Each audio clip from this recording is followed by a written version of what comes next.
Okay.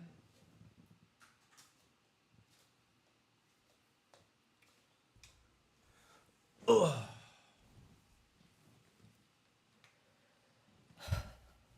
Do you got your notebook? Yeah. Okay.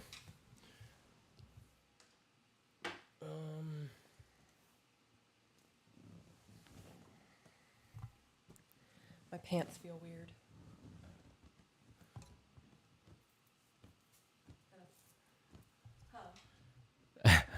Had to hike them up. We're actually live right now, so everybody saw that. No! Yeah. Well, You got your thing going? I do, Okay. yeah. Let's do this. Get that going, and we'll do a quick intro. All right. What's up, guys? Welcome back to the To Be Better podcast. It is Thursday night, which means we are doing the love languages. Yes. Tonight, we are talking about receiving gifts. This has been my favorite that I've waited to talk about because I was so wrong in what I thought the receiving gifts love language actually was. Yeah. We have all the cameras going. We have TikTok recording some live stream while we're doing all this. It's very dark in here. It's because the overhead lights are on. Yep. I should probably turn that on, huh? Yes. Go team. Big brain shit. While you're doing that. Oh shit, what is that? Got hang. 420. Hell yeah. Welcome to the live. All right. So for those of you who are on TikTok, this is only going to be live on TikTok for a little while, and then we're going to be getting rid of TikTok and sending you guys to YouTube. So before we get into the love languages, I have a little bit of housekeeping. We talked about this already on episode 18 when we recorded this morning, but I got a kick out of it and I want to share it anyways. Before I get into that, it is important to know that we are both sick as fuck. Very. Zycam, emergency, immunity boosts, fucking Advil, everything that you could possibly think of to get through this live stream. We have taken it. Shy of like under the counter, behind the counter drugs, which, I mean, if it would make me feel better and I could get it at this point, I would take it because damn it. This is rough. Okay, so the situation that happened, we got an email from somebody who asked if our podcast had been hijacked. No. Or hacked. Yeah. Because we now got advertising on the actual streaming podcast on Spotify and Apple, all of the actual streaming apps. And last week when we did your raunchy pickup line and I put the horns over top of it, the chick was driving in her car and the horns went off and she panicked because of the fucking horns playing through her audio. And she's like, there was no ads. And all of a sudden there's ads and horns and scared the shit out of me. And she went through it that day. she did. And I got a really big kick out of it because that's funny to me. Sorry that it scared her and sorry for the ads. If you guys are listening on streaming services, it's the only way that we can monetize those streaming services and we ain't working for free. Mm-hmm. So it's the only way we can justify keep doing this. This is a full-time job at this point. It is. It really is. And we're slacking a little bit with the Patreon content because we've been sick, but I'm looking forward to doing non-email related content for Patreon. Me too. It's going to be so much fun. Yep. Anything else you want to touch on before we... I have really put on some weight seeing my ass in that fucking TikTok thing. I look like a barrel. Yeah, I see myself too. I'm like, ooh, girl, you got to get back on it. We really need to get back in the gym. We do. I'm going to go to BJ's tomorrow. I'm going to work out. I'm going to go do cardio. If you're not feeling up to it, I'm going to hit BJ's. Okay. Do you want to preface this love language at all? Because receiving gifts, when I heard that love language and we were driving in the car, I was like, I don't even want to cover this. You thought it was tricking. Yeah. Well, any woman could be like, I just want to receive gifts as my love language. Buy me Louis. Right. And like, I was getting aggravated before we even got to the love language. Like it was in the intro. Yeah. And we were like a 2-hour conversation where I was shitting on people. Yeah. And, everything okay? AJ told me that we need to get a medicine ball from Starbucks. I don't know what that is. A medicine ball from Starbucks. I guess to make us feel better. What I should get is some bourbon off the shelf because I have 130 proof alcohol over there that'll kill just about anything. Let's do it. On the live, let's go. Yeah, maybe on Sunday. On Sunday, okay. Yeah, for the Patreon live. So anyways, I paused the radio. We had a 2-hour discussion about how I don't want to do this love language, about how this is such bullshit and it's superficial. And if your love language is receiving gifts, you're a shitty person. And like, I don't want to be in a relationship with somebody who needs me to buy them shit. Right. To make them feel loved. Because that's tricking. That's hoe shit. Like, I'm not doing that. Right. And boy, was I fucking wrong. He was really wrong. And it makes sense because one of my... So actually, in this book, I read that it is very, very rare for two people to have the same love language, like primary love language, which we do. High five. And I think that's why we work so well together, is that we have the same love language. Well, the primary one. And then my other three love languages are tied across the board. Receiving gifts, words of affirmation, and physical touch. I don't want you doing acts of service for me. That was a 0. Yeah, well, I mean, and I appreciate that because that is not what I do. Mm-hmm. I actually do the giving gifts as one of my showing love, but I don't do the receiving gifts at all. I was a 0 on that. Good, because I am a terrible gift giver. I never know what to buy people. I need 2 seconds because apparently when we had that issue with the email the other day, it logged me out. Okay. And I can't do the super chat thing without being logged in. What's up, guys? If you're just popping into the TikTok live, we're going to be ending this in about 25. I look so good with a mustache. They did the cowboy hat thing. Oh, God. I could be an old Western dude. Just call me John Dutton. Yeah, that's funny. So we're going to be ending this soon. Go to our YouTube channel. That's where we're going to be completing the live and going over the full love language of receiving gifts if you guys don't want to miss out. There are so many people commenting on TikTok, and I can't interact with you guys because we're filming. It's nonstop. Though I appreciate you leaving comments. If you don't follow us, please do. I'm going to end my live stream. She's got hers up, so if you don't want to go to YouTube, you can go to To Be Better Peaches and catch the rest of the live stream on her TikTok. If you do want to follow like my camera and her camera at the same time, go to YouTube. To Be Better, we're going to be on there for at least an hour, maybe 2. Super chats are going to be read. Shenanigans are probably going to happen. Oh, yeah. Oh, yeah. With that being said, we will see you guys on YouTube. Oh, I got a cowboy hat and a mustache. Yeah, that's what I had. I need my phone to log in. That's the only reason why I ended the show. Dang. I know. Can I vape on a live? Yeah. It's medicine. Okay. I'm going to be back because I need it. Hey. I'm on vacation. Oh, what a conundrum. Yep. May I shimmy past you? I can't. This is such bullshit. Thank you. I laid the bait and he took it, guys.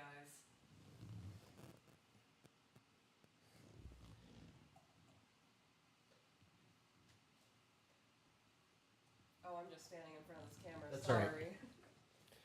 We're multitasking. This is shit we should have had together. Get it together, guys. We're trying. For fuck's sake, get it together. Okay. All right. Now I have my chat going. Everything is official. What a mess. We're Gucci? No, No. we're not. I will never be that. You know that the same brand that owns Balenciaga owns Gucci? So no. No, we will never be that. I would rather... I don't know. I'm too sick to think cleverly. My friend in California, April, just messaged me and was like, I'm over here on YouTube and TikTok. Ooh, she is really out here. Love that shit. That's so dope. Yep. Oh, I'm the one with the notebook. You are. All right. Shout out to my friend in Cali. You're the only redeeming quality of the entire fucking state. They have Alcatraz. That's a historic They got spot. some beautiful landscapes. They do. All right, so receiving gifts. Trickin'. AKA ho shit. If you don't understand what it is. So. AKA fuck this love language. Oh, Jasmine's on the live. She's on the wrong live. She's messaging me. Oh. Saying she's on the YouTube Gotcha. live. I get stoked when she's able to join. Like, she makes time. Yeah. That's so awesome. Okay, so I started off with 3 bullet points. Why are you shaking your head? Because I was so wrong. Yeah, you really were. So the first bullet point, this is the easiest love language to learn out of all 5 of them. Yeah. Easiest. It's also the shortest. It is. All the other ones I've done like 10 to 12 pages on worth of notes to like go in depth, and this is maybe 3. So there's really not much to this. It's simple. Number 2, the gifts can be bought, found, or made. A man who brings a cool rock back to his wife after his morning jog expresses love. That's all it takes. Little gift. See, and that's where I was wrong. Yeah. Yeah, because I was like, who? I know that you would be. Okay. Jennifer Fortune is also in Cali, so I have to our email screener. Two redeeming qualities. So two redeeming qualities of Cali in terms of humanity that we know of. Oh yeah, humanity. Oh yeah. So in terms of that whole, here's a rock, that would work for you. It really would, yeah. So it's medicinal, guys. Medicine.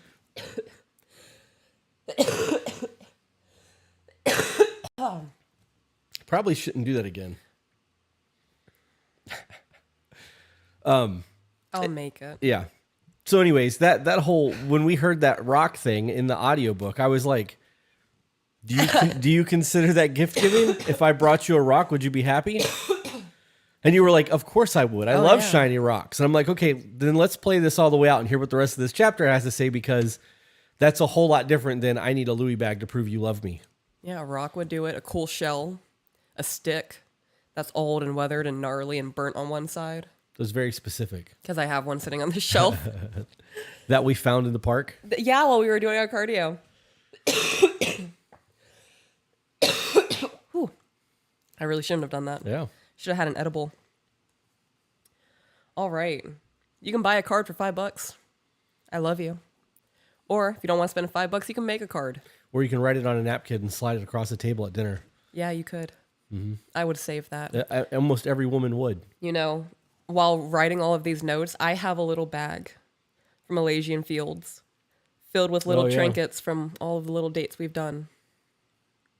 I forgot about that. Yeah. I have a lot of stuff in there. Gift giving. Yeah. Have them all collected in one spot. And every once in a while, when I want to be nostalgic, I sit in my closet and I'll go through the little bag. All right, number 3. AJ said you should take some of that concentrate. On the live? No, not on the live. Okay. Maybe on the Sunday Patreon live. Okay. A visual symbol of love may seem silly to someone. Was it silly when you were trying to woo them during the dating phase, though? What would be a visual, however you worded that? Visual representation of love. Yeah. A visual symbol of love.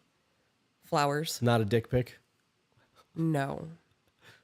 I mean, maybe if you got fancy with it and we've already... Should I draw a mustache on him? Put a cowboy hat on it and take a picture of it? That would make me extremely happy, yeah. Sorry. It's like getting dressed up for picture day. That's funny. So how does that work, though? Like, what would entail in that? Because, buying flowers could technically be that visual thing. Flowers. If you were at work and you were thinking of me and you sent me a selfie... We actually have learned that is considered gift giving. Yeah. Sending your partner TikToks can be considered gift giving. Yeah. It really doesn't changes the whole dynamic. Right. We have 403 people watching currently. Oh, wow. Yep. That's crazy. There are almost 900 on the live stream. So it has been studied that across the world, there are a plethora of cultures that have a very specific gift-giving ritual when it comes to courting and marriage. And for some reason, the West just kind of, That's not really true, though. You think so? I do think so, because we have a courting process that was adhered to for more than a century. Not anymore. Yeah, because feminism killed it. Right. But the idea of a man buying a woman dinner, sending her flowers at work, or... that is technically gift giving. Right. Yeah. But now even after, like, once people are married, that whole, I got her, what else do I need to do, comes into play. It's not continued into the marriage. That's because people believe that once you get married, that's the end of the line and not the beginning. Getting married is the start of the rest of your life. Right. What a sad process to think that marriage is the end goal and after that you can just do whatever. Yep. And then just something to think about. So it is theorized that gift giving is a fundamental of love, is something that we're born with. And something that shows that is children 2 to 5 years old will pick flowers and give it to their parents. Yep. And that is a visual representation of I love you. Yep. Nobody taught the child that. That's just something the child does. It shows that I love you. It makes the parent happy. The kid sees that I just made my mom or dad happy. I'm going to keep doing that. Right. A child can Because kids are people pleasers. Right. And if a child can understand that, Frank can understand that. I couldn't. I had to listen to this audiobook to understand it. Yeah. I went hard on this. You did. I remember we were on the way to Tennessee. Yeah. And you paused it and you were like, I was wrong. And it took you a minute to process all of that. And you were like, this is fucking me up right now. Well, yeah, because you don't think of picking up a rock and giving it to your partner as gift giving, right, or receiving gifts. When you hear that as a man, you think, I'm gonna have to buy this woman something. It's never as simple as that. Do you because think, we're taught that we're supposed to do that shit. I was gonna say, do you think it's because of the stigma that people push for it? Yeah, I absolutely do. The gold diggers ruin it for the rest of us. Yep. I just want a plant. You don't have to get me a $2,000 pair of heels. Give me a $15 plant from Lowe's. So, an example of an exchange or a symbol of love is when you get married, you exchange rings. And a variation of this is said if you do like the traditional marriage ceremony. I give you this ring as a symbol of my love, of my everlasting love for you. Okay. So that is your symbol of everlasting love. I am giving you this ring because I'm dedicating myself to you. Sidebar from that, that is why it will fuck a man up so bad when a woman takes her ring off and throws it at him in an argument. That man just gave you a visual representation of his love for you, and because you are heated and upset in a moment, you're going to take that off and throw it at him. Right. You know, there's a whole lot of symbolism behind the ring too. Yeah. The constant circle. It's supposed to be a never-ending thing. Right. I got to be honest, if you're in conflict with your spouse and they pull their rings off and throw them, You're already on the way out the door. Yeah, like, you really are. There's not a whole lot of coming back from that, in my opinion. That would mess me up pretty bad. If we were in an argument and you threw your ring at me, I don't know how I would handle that. I'm throwing bows. Fuck rings. No, I'm just kidding. Throwing what? Elbows. Bows. It made it sound cute. Yeah, I'm throwing bows. And then, like ribbons. I was like, why not? I like those. Like streamers. I'm really not into this. No? I'm gonna do it. I'm here for it. It's because this is not a good one. Like I really wanted to just talk shit for like the first 45 minutes about people who receive gifts and then let you read the thing and be like, oh my God, I was so wrong. Right. But it would have been a bullshit thing because I fucking read it. So I still feel crappy. Yeah. So next point. Majority of the time, the price means very little when it comes to a gift. It's the thought that counts behind it. Don't shake your head. Wait, stop. Unless you're a millionaire who's buying your girl Snickers as a gift. That's a problem. Okay. But what if she likes Snickers? Because if you go to the grocery store or to the gas station, you happen to grab her a candy bar and bring it home and be like, babe, I was thinking about you. But and she's like, how dare you bring me a Snickers? Don't you know I'm a Three Musketeer broad? Like, I feel like he should know that. So when you're financially strapped, a $5 card is going to mean the world to your woman. Yeah. Because you made that happen. If you guys are pulling $200,000 a year and you're only buying her candy as a gift, but you're out here buying yourself new cars and shit, that's a problem. For who? For her. Oh. Why? Because it shouldn't matter. If I can give her a rock I found on the ground, why do I got to buy her a car? Because that shows that you're willing to spend the money on yourself. Right. But when it comes to buying something for her, you don't care. Right. Well, you said if I'm making $200,000 a year, why do I got to buy her a car? You didn't say she's making $200,000 a year. We are making $200,000 a year. You said I am. I bought you a car, but still, like, I don't have the energy to have this back and forth with you. I like caffeine ephedra, yeah, 2 Zicams, emergency. I'm on it. Took a whole bunch of Advil to get my fever down so we can record. I feel really good right now. I'll probably crash in the next 45 minutes or so, but in the moment, best I've felt in weeks. I love that for you. The point of that is, if she goes to her man and says, hey, babe, can I have some money to go dress shopping, upgrade my wardrobe? And he says, no, we don't have the money for that, but he just spent $20,000 for a down payment on a new car. And he's tricking his shit out and getting all these seat covers and shit. Seat covers is tricking it out, huh? I don't know. lights underneath the fucking runner. I don't know cars. Replacing the horn to make it sound fancy. Do you understand my point? I do. I'm just giving you a hard time. A lot of the time when it comes to somebody who wants the gifts received, right? Who wants to get the gifts and make them feel loved. The person who would have to give the gifts has an issue with the money. Right. I agree with that. Right. So you're going to have to change your perspective a little bit on that. When you think about it, if you're a saver, you are meeting your emotional needs by putting your money aside. Right. By saving. But you're neglecting your partner's emotional needs. So you're showing that your emotional needs about saving money is more important than making your partner feel loved. Because it doesn't take a lot to give a gift to somebody. Right, but see, that falls right back to the financial burden of it all. If saving makes us feel secure, makes me feel secure. Right. And you have receiving gifts as a love language, I should be able to do the $5 cards and the candy bars and the TikToks and the fucking rocks. Right. Because I'm still meeting your love language. Right. It should not have a monetary value on it. That was where my hang up on this entire thing came into play, because it doesn't matter if I make $1 million a year. If if when we started dating and I was making $1 million a year and your love language was receiving gifts and I didn't want to spend that kind of money on you, I wouldn't have spent that kind of money on you. Like I don't know you. You know what I mean? Like that's like later in life kind of monies. Right. So I guess really what it comes down to is back to what you were saying, is in that saving aspect. If somebody's a tightwad with their income, there's an insecurity there. They're saving for whatever the reason is. Right. If you've always been a saver though, and when you guys first started dating, you're taking them out on dates and you're making sure you can buy them flowers, Right. But then you get married and you stop that shit. That's a problem. That's a problem. But I also don't see that as a money thing. I see that as I've already landed it, I don't have to do that anymore thing. That's flawed that does thinking. fall into that. Yeah.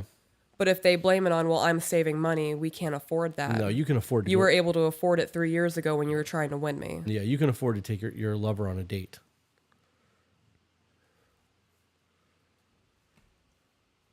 I have to turn the page, but I turned the book. So, one of the biggest things for a gift receiver is the gift of your presence. That was so hard for me. That was pretty hard for you. Yeah. And you can't cut it. Nope. Fuck.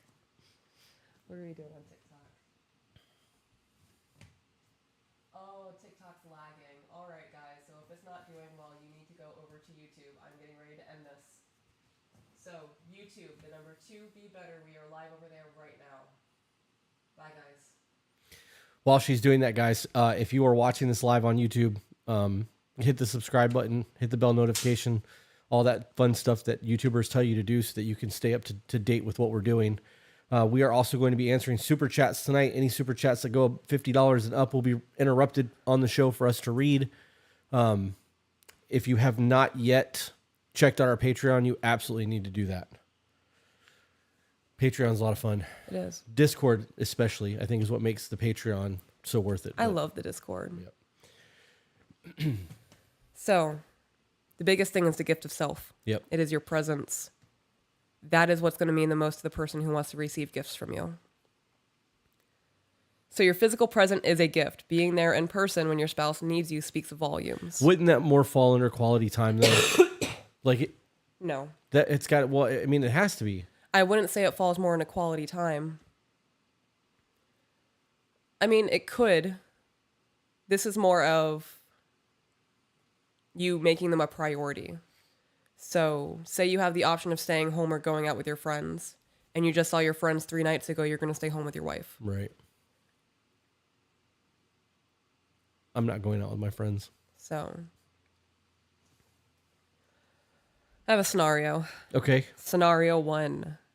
This is going to be from the perspective of the wife. My husband loves football more than me, or the husband loves the bar more than me. That is something that we hear a lot of women say constantly on our TikTok, is that he loves something more than he loves me. The day that our son was born, he went out. He went to the football game. He went to the bar, whatever he did. He chose whatever he did over staying with you at that time. And the day of my grandmother's funeral, he also went out. My brothers and my sisters and my mom and dad came home with me, but he went out. So that's her biggest complaint. And then from his perspective, I was there for all of the labor and I was there for the birth. I took pictures and then I left to show the boys. I thought that she would be super proud of me for showing off my new family. Yeah. And when her grandmother died, I decided to take time off of work and I helped them with whatever they needed to get arranged for the funeral. After she passed and the funeral was done, what else could I do? So I left. I needed that decompression time and I thought that she would understand that and she would want me to have that. So in both of those scenarios, he was present up until the massive moment happened and then he left.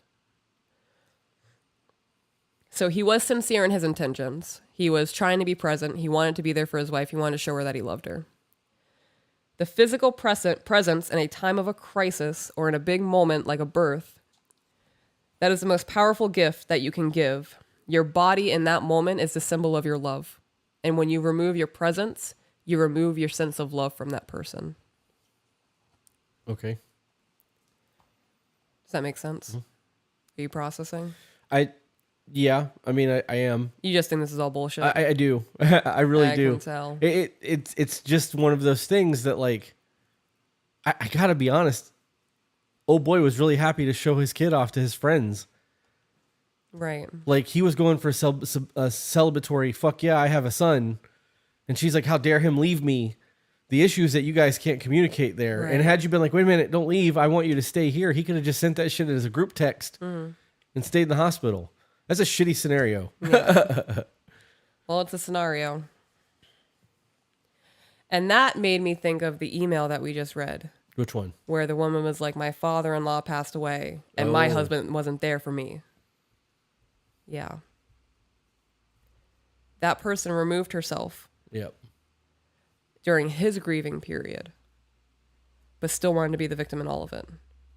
When you chose to not be present in the moment with him, those are the moments where your gift of presence will mean the most for somebody. That's a much better scenario. Way better than the one that was in the book. Okay. That was a good scenario because that makes sense to me. Yeah. Yep. And it's super important if you want your spouse's presence. Your Brussels sprouts? So hard. So hard. If you want their presence and it is important to you, you need to verbalize that to them. I'm so sweaty. Yeah. Yeah. All right, men. Do not take this in an offensive way. I'm trying to defend you here. Uh-oh. Most men are oblivious. Yes, we are. They don't pick up on hints.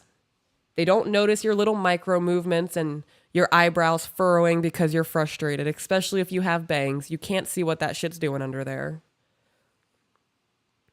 You say one thing when you really mean another thing. And you cannot expect him to read your mind. If you want him home, you need to tell him, babe, I want you home. It's real simple. That's it. It's real simple. I don't know where we're at in terms of super chats, but I wonder how Danielle is doing with her squats. Oh, I still need to get it caught up from last week. We haven't had any red boxes pop up yet tonight, so I'm assuming the super chats are kind of slow. Yeah. Danielle is probably counting her lucky stars over there. A squat per dollar. I need to do 1,600 from last week. On top of whatever comes in tonight? On top of whatever comes in tonight, yeah. Yeah, buns of steel. I am. That's the goal. So if your partner does come to you and verbalizes they want your presence, and they say, I want you to be home tonight, you need to take it seriously. So it might not be important for you to be home that night, but it could mean the world to them. They could have had a bad mental day. They could have gotten some news that completely shattered their world. Or they could have heard something that completely changed their perception on reality.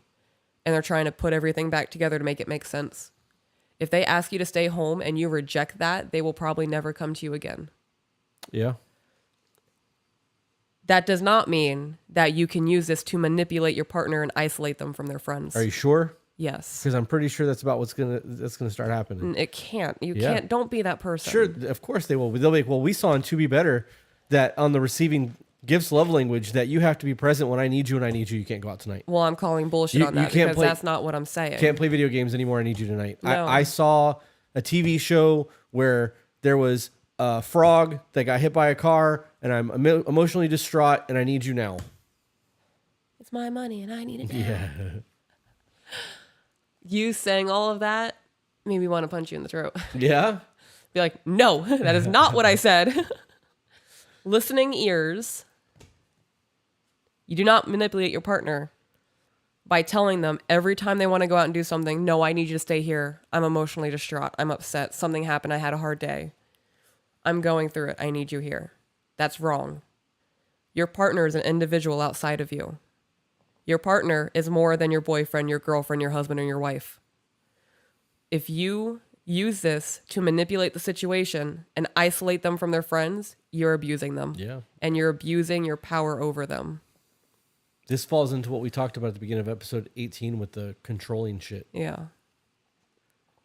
Yep. Yeah. I'm going to reiterate it here just so that people know because it hasn't come out yet. But when you when you're in a marriage and you have children, you see your spouse and your children as something that you own, which is why you're able to try to control the situation, dictate what they can and can't do, Right. and you treat that scenario differently than you treat your best friends.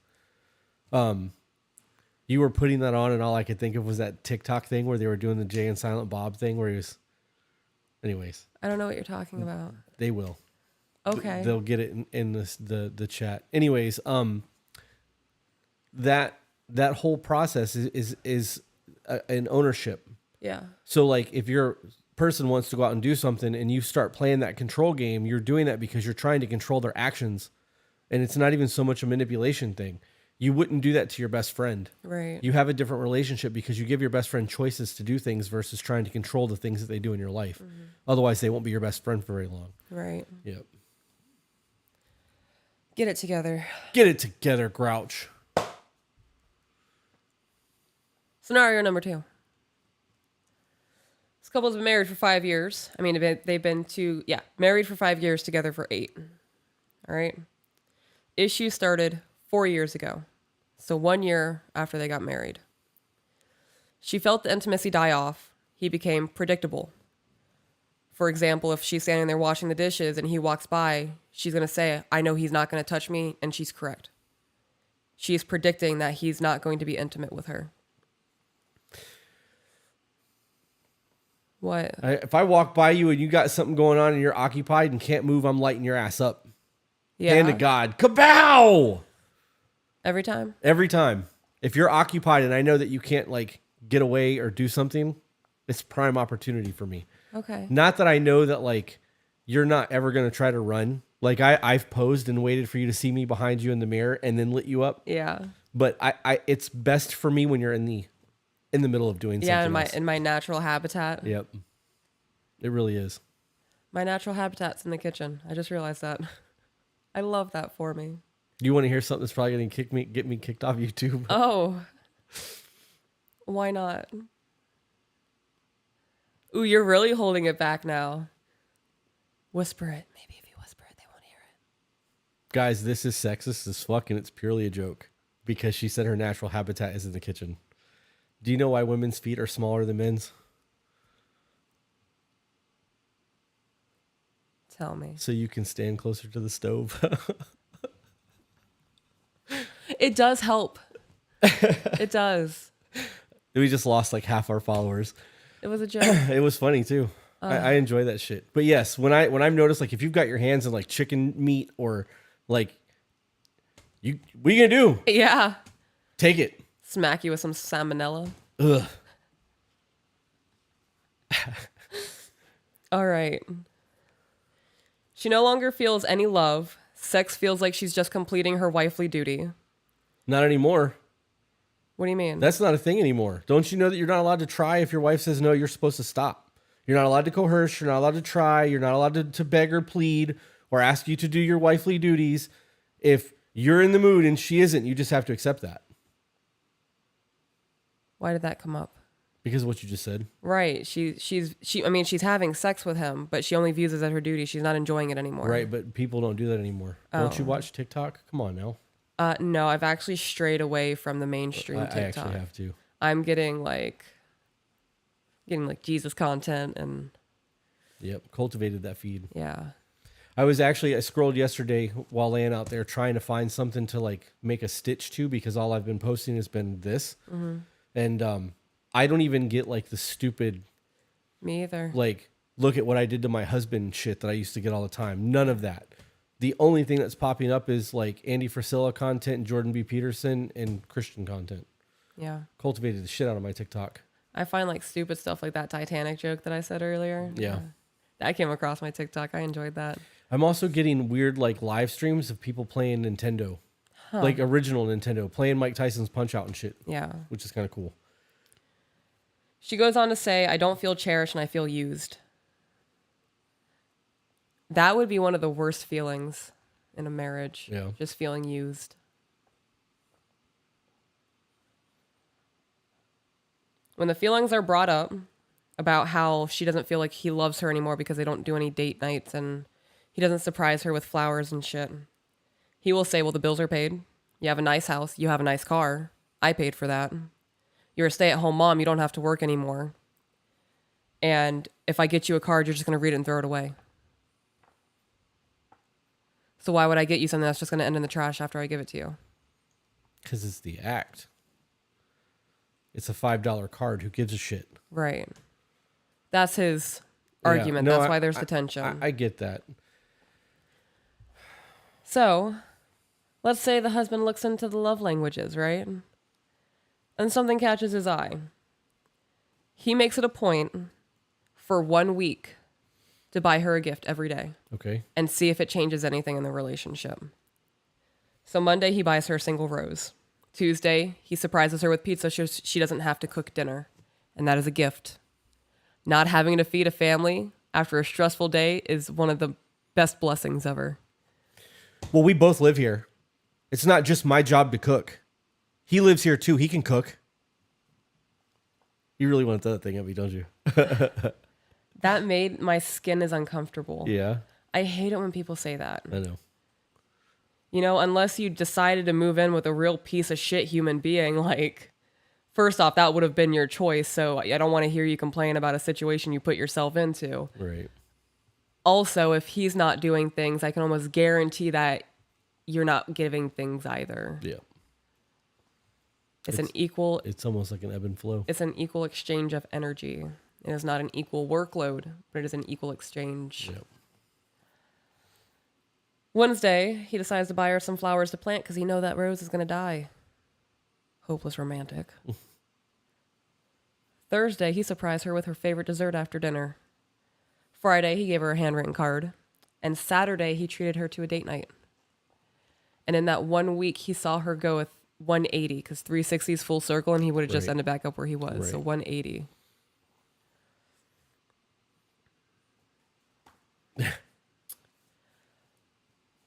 After that, if you say you haven't gotten her gifts outside of birthday and Christmas, whatever, if you decide to buy her one gift a week or one gift a month, let's say one gift a month, that's more realistic. She is going to receive 12 more gifts in that 1 year than she did the previous 5. I don't think it's unrealistic to do it weekly. Right. Because you can literally pick a rock up and go, hey, I think you'd like this. Yeah. And if that works for your partner, then you could do that daily. But like I said, writing a note on a napkin, sliding it across the table, like that it's not hard to gift give. And even if you're not financially set, knowing that, from what we've read in this and understanding this love language, it's not hard to gift give. It's really not. It's just thinking about your person and making them a priority in your life.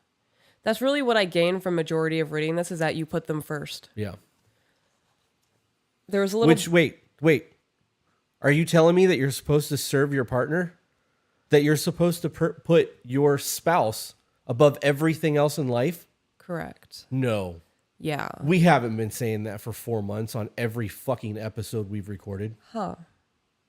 Crazy. Then I'm having really weird deja vu moments. It really is about making your partner a priority. There was a little blurb in the book where The husband's mom passes away. The wife job says, I will give you a half day. I expect you back in at 2 p.m. And the wife goes, no, my mother-in-law just passed away. My husband needs me for emotional support.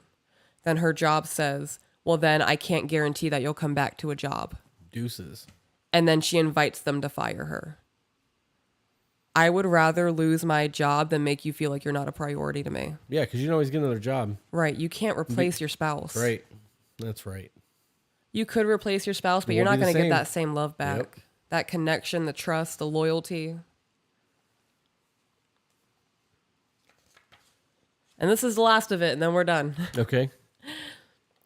So, how do you learn to give gifts? Like, what do you decide to gift to your partner? I made a little list of things. You can do 12 days of gifts. Like 12 days of Christmas. If it's her birthday, leading up to a birthday, give her one gift a day. Or if it's your guys' anniversary, one gift a day. Make it a scavenger hunt.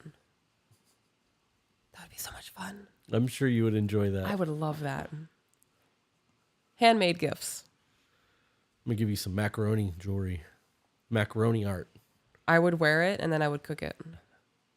Dual purpose. Both of you could sit down and daydream what your perfect vacation would be and do like a vision board.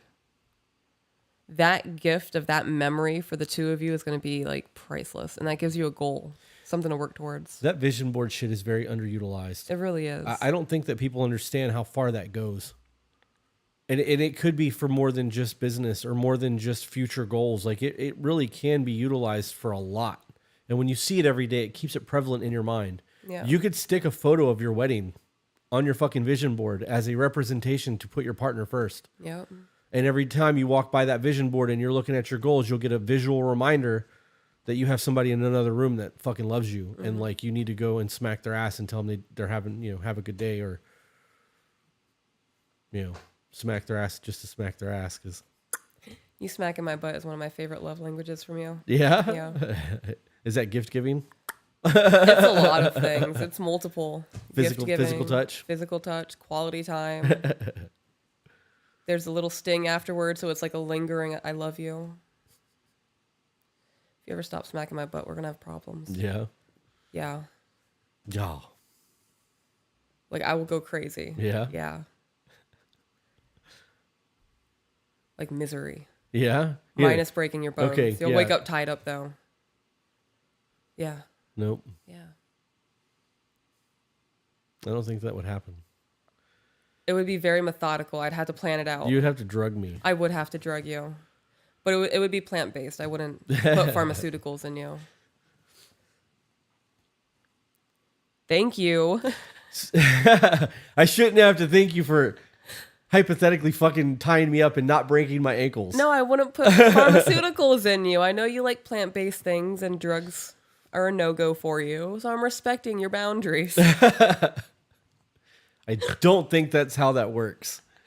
I know. That's the comedy of it. Okay, so being that you have had to learn to be a gift receiving person because Yes. I am a gift giver as like showing love. Right. What are some of the things that I've given you that means the most to you besides me? Okay. God damn it. Sorry. The things that you have given me. The first time you said I love you. That was a gift to me. Yeah? Yeah. I never expected that. No? Yeah. All of our trips to Tennessee.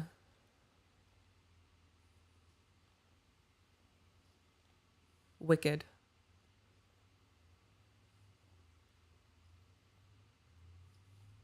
It's another good gift. So your gift is more about quality time than physical representations.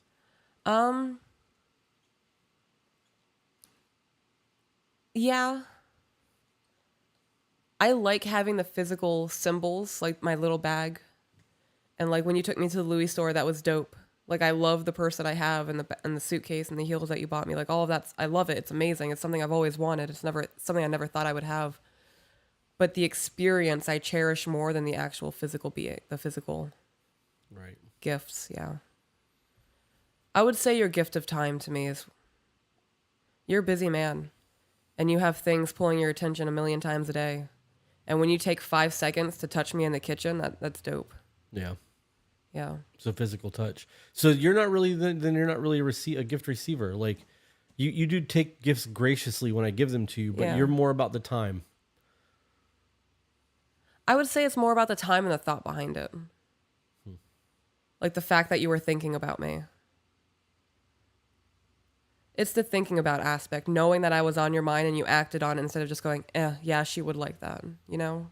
Like the chocolates. That was an amazing surprise. One of the dopest things ever. And those were really good chocolates. And I'm fully convinced that you ate one and you're not telling me about it. I'm suspicious about it. I've told you that only ones that I ate were the ones that you gave me. Yeah. Heard that fridge open one too many times. It just doesn't add up. I don't actually really like chocolate. I so know. I like frozen Hershey bars. Really? Yep, they That's got to too be cold for frozen. me. Yeah, Too because much. yeah, I love it. I don't know. It hurts my teeth. Yeah, just break them, chew them. Too sensitive.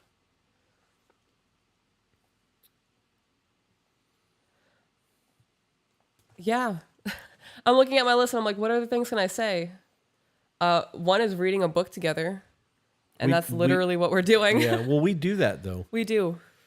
Because I audiobook or I'll make you read to me while I'm driving because Yeah. we've done that. So like, the cows were something that we did together. That was actually like a really thought out thing. I loved that. The keys were something that we tried to do, which ended up not That's a being, bust. it was, but the next day was amazing. Like Yeah. it wasn't really a huge loss. But like, I know that you collect things. Like you'll pick up rocks and sticks from our walks and bring them home and just stick them on a shelf. And I'm like, why is there a fucking stick on the shelf? You're like, it's my stick. I'm like, yeah. I like the energy of it. Yeah. It just makes me happy. That's funny. If I could have a shower that had like moss and leaves and rocks in it and whatnot, I totally would. Sticks and my own little waterfall in a house. That'd be pretty neat. So you're saying that I need to hit the lottery so that I can get you a rainforest in the shower. That would be fantastic. Yeah. No pressure. I mean, if it doesn't happen, that's cool. I'm okay with it staying a dream. But if you hit it, I do expect it now. That's funny. AJ said that he had to ban 2 people today. Ban? Yep. Put him in timeout. Why? Somebody called me creepy. Another one spelled out a racial slur in individual posts. What was the racial slur? Really? It was the N-word. I was like, you can't ask me that. I can't say that on here. The N-word. Why? Yeah. Who is that offending? Are you trying to offend us? I mean, I find it offensive. That's not something you fucking just throw in the No, comments it's not of something you just throw out. Yeah. But that's really your default? Yeah, people are weird, man. If you're trying to hurt my feelings, try a little harder.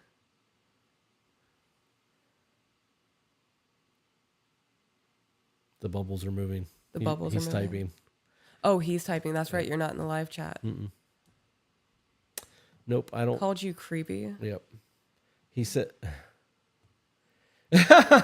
What? He said I also put Zeke on a 5-minute timeout because he dared me. I couldn't. Get fucked, Zeke. It's funny. Find out. So, what are we going to do next week for the love language? Because this one was Acts of service. okay. I actually do.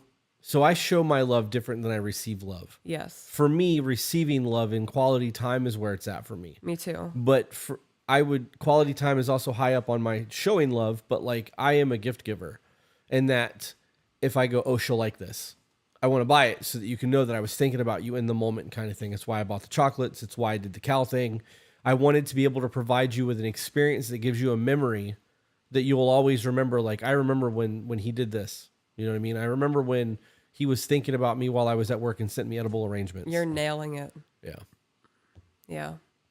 All the times you sent me flowers while I was at work.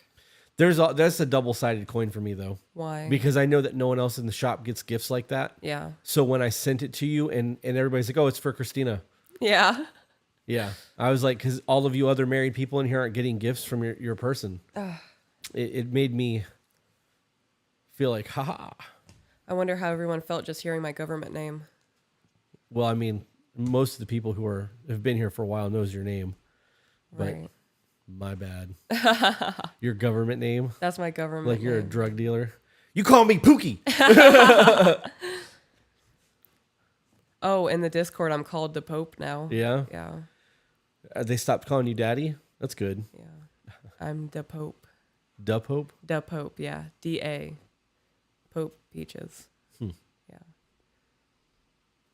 There's a hierarchy. Yeah? Yeah. Where do I fall in that hierarchy? I don't think that was discussed. Oh, no, you're the Vatican. I'm the Vatican? Yeah. So I'm the entire country, and you're the ruler of the country. Correct.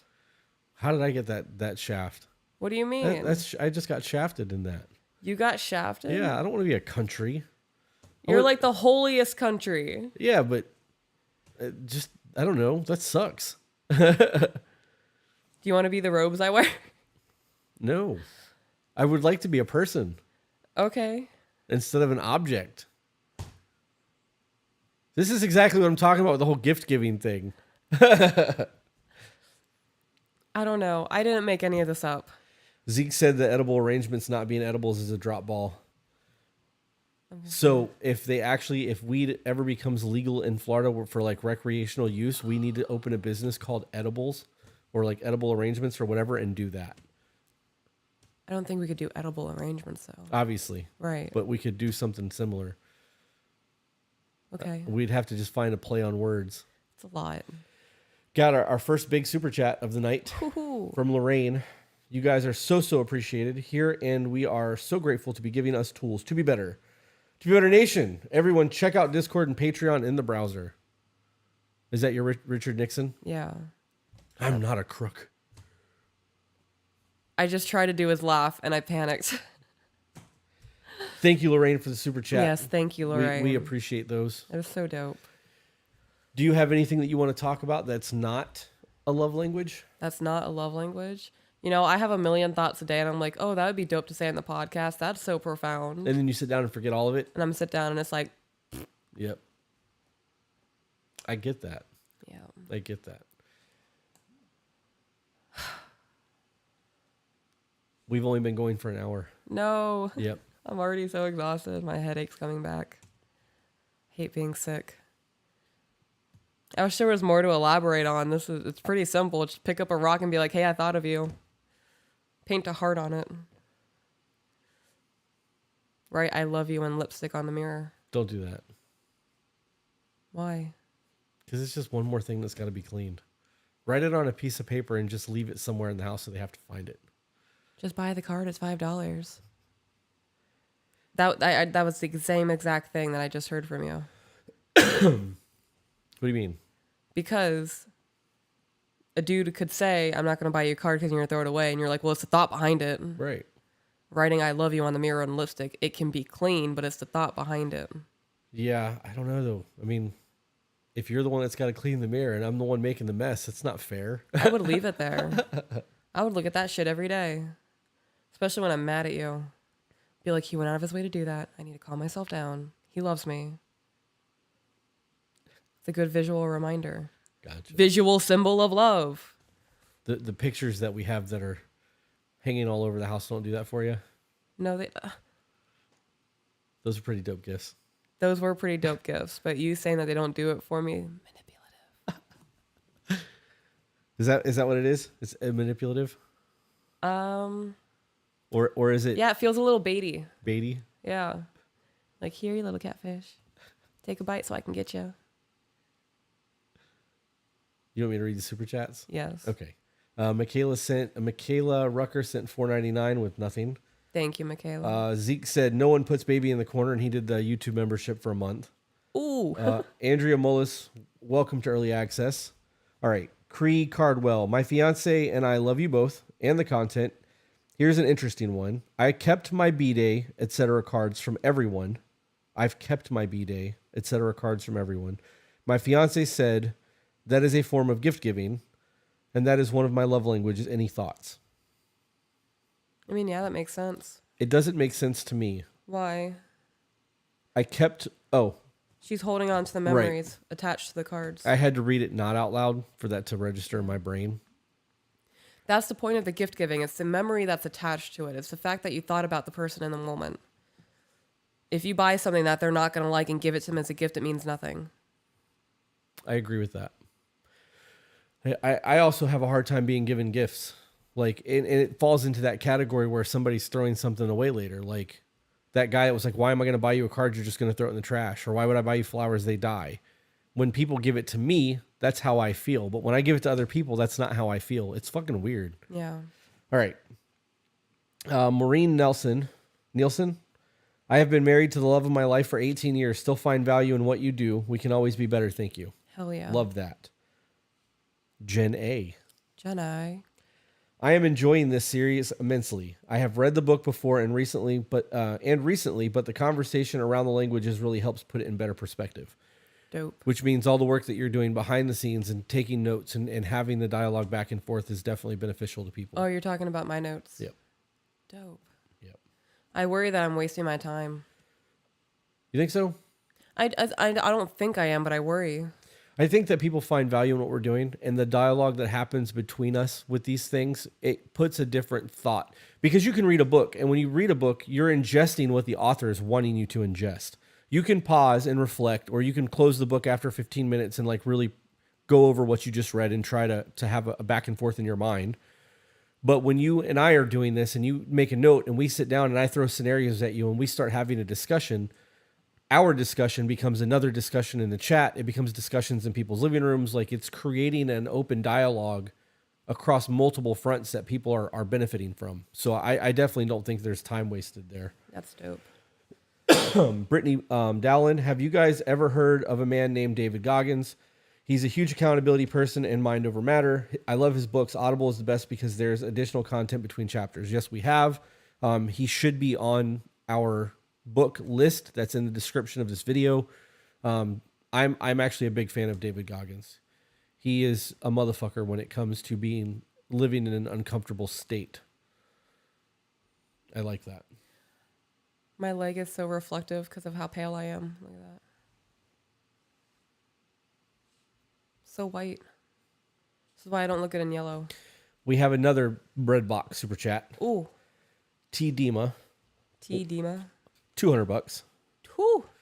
Girl. Just want Danielle to do as many squats as possible. # buns of steels. Yes. I love that. Get it. Jasmine Ramirez, $5 to Be Better Nation. And AJ just said, chat says you're not wasting time at all. That's dope. Thank you guys for that. Be the motherfucker of all motherfuckers. Hell yeah.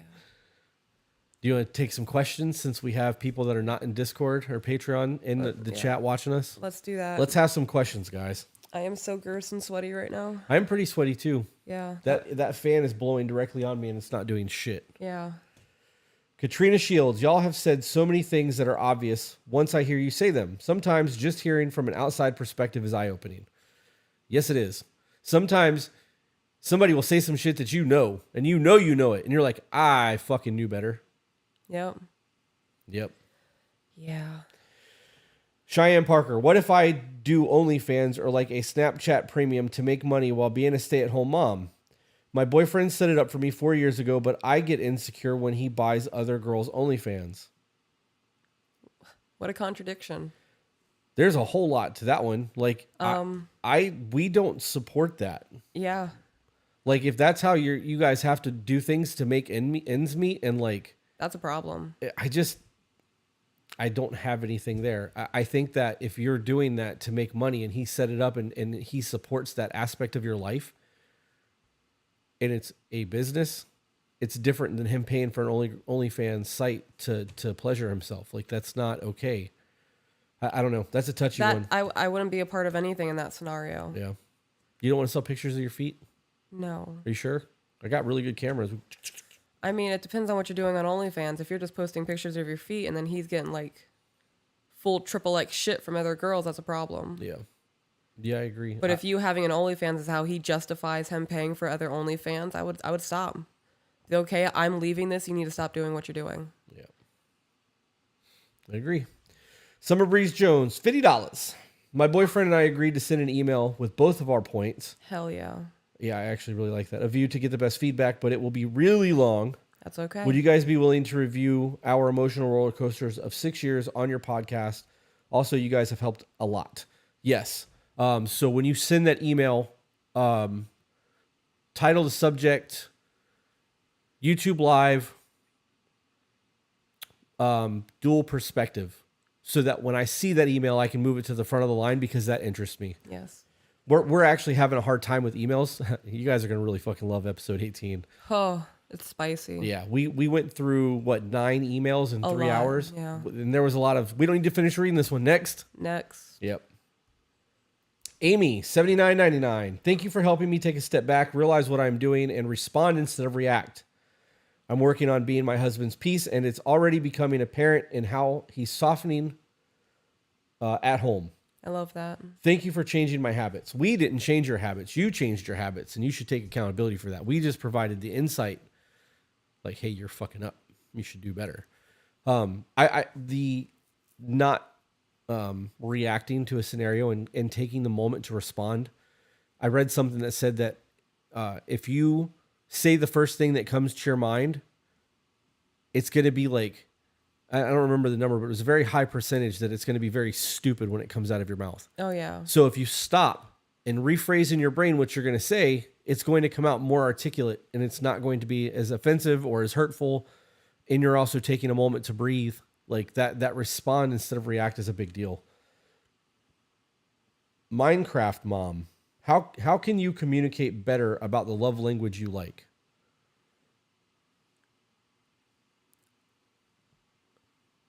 How are you communicating it? I don't see how you can say it poorly. I mean, that was kind of poorly written. No punctuation. Okay. I'm just being a fucker. No, I don't understand. The only way I can see. It comes down to not being able to articulate your needs. Right. So if you take the love language quiz, which I hope at this point all of you have, it's free. And you know what your love language is, quality time, and you understand what the quality time needs that you have are, you need to sit down, preferably during a check-in, be like, hey, I took the love language test. Mine's quality time, which makes a lot of fucking sense as to why I feel like you work too much, because I realize now that me saying that you work too much means that I'm not getting enough of your time. Can we start doing date nights? Once a week, can we go get sushi? Or can we dedicate every Wednesday night to popcorns in a movie on the couch? Like you have to be able to articulate to them what your needs are so that they can meet them. Because if you're just like, yeah, my love language is quality time, figure it out, and they haven't read the book, they don't know what the fuck that means. Like, right. You're creating a whole bunch of unnecessary work. And if you just go, hey, this is what this means. I now realize that I'm not getting that, and I really fucking need that from you. It'll make me feel full and whole again. And in return, you're going to have a better life because I'm going to be fucking happy. Yeah. And if the scenario is you guys already have like a movie night every week, and your issue is that they're constantly on their phone, you need to tell them that. I feel like we should start putting phones away. I don't have your undivided attention, and that's why I feel like I'm not with you. Do you think that that's really prevalent for movie nights? What do you mean? Because, I mean, technically you guys are engaged with the movie. You're watching the movie, not each other.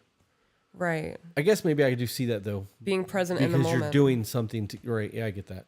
We watched Drop Dead Fred the other night. We did. And, like, I love that movie so much as a kid, and now as an adult, I realize how fucked up that movie is and how it's all about childhood trauma and shit. Yeah. And we were, like, halfway through, and I looked at you, and I'm like, I'm sorry that I'm making you sit through this. Like, this was so funny to me when I was a kid, and now I'm like, wow. Yeah. Wow. Yeah. Seeing how that movie ended, I was like, Jesus, like, that was, what a trip. She was schizophrenic, like. Yeah. Well, yeah, she wasn't, though. Because the little girl got her best friend at the end of the movie. Yeah. It's just fucking trauma. Just mental illness. Yep. All right, Kylie Martin. So what if your partner stops doing the little things after the beginning of the relationship? It's been 4 years now, and when I ask for even the smallest things, he says it's different now at 4 years. Different how, homie? I would assume that their relationship has changed because they're past the 2-year obsession. They're, I'm assuming, living together at this point. I need an explanation. How have things changed? Yep. You need to ask him that. What has changed in your eyes? I can guarantee it's because that obsession has faded and they realize they're not compatible. It could be. The real question is what are you doing to maintain the original intimacy that you had? Because if you're not doing your part of that and you're asking for your spouse to give you that, you can't expect them to do if you're not doing. So instead of starting with asking them to do the little things again, you start doing the little things again and hope that it's reciprocated. And then if not, at least you have something to go on. Like, hey, I've been trying to spice up bedroom play, or hey, I've been trying to incorporate date nights, or I've been making it a point to make your favorite meal twice a week and you haven't noticed. Like, you can have those conversations after you've been trying to do that, and then there might be an ebb and flow of common ground. Yep. Caitlin, $9.99. My mom sent your guys' podcast, and man, it makes me rethink what's going on in my relationship with my boyfriend for 4 years. We do check-ins, and they help a lot. Good on your mom for sending it to you. Yep. Good on you for accepting it. Mom for the win. We have an early access from just the letter B, so somebody subscribe to our YouTube channel. Dope. I don't think you guys realize how important the check-ins are. Even if it's not a crazy dialogue, knowing that you can have that kind of conversation and it not be a problem, or know that you can have a non-emotionally charged back and forth, can allow people to just open up and be vulnerable without having to worry about the backlash of it. Caitlin A., if your husband's love language is physical and you, the wife's love language, is verbal, how would you make that work together? Wanting your POV. If your husband's love language is physical touch and yours is verbal, then he can talk shit to you while you're touching him. You guys, just because your love languages don't match doesn't mean that you get out of meeting your partner's needs, because I'm guaranteeing at one point you were meeting those needs, or you guys wouldn't be together for 4 years. Yep. That first 2-year love obsession where you are giving gifts and you are touching and you are giving quality time and you are giving positive affirmations and you're covering the entire gambit because you're trying to learn what makes your person tick. Once you learn what makes them tick, you don't get to just fall off of that. I like physical touch. That is a high one for me. And so like when we're driving, you make it a point to put your arm under my arm and you hold my arm. And I'll either that or I'll put my hand on your thigh, or, you know. Yeah. Yeah. But, you know, I am also high on the quality time and kind of on the positive affirmations. My affirmations are more of I'm proud of yous than, you know, good jobs. But if yours love language was verbal positive affirmations, I cover those bases.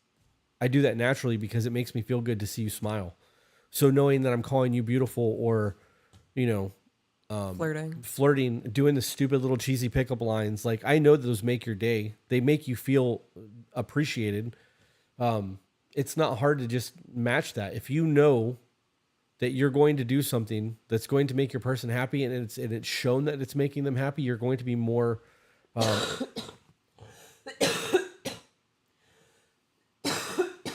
more apt to do those things. I need to get something to drink. Okay, will you grab me one too while you're up, please? I am fucking sweating. Yeah. That's bad.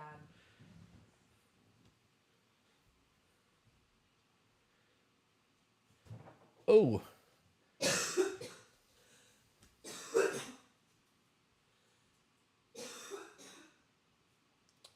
Well, this is awkward.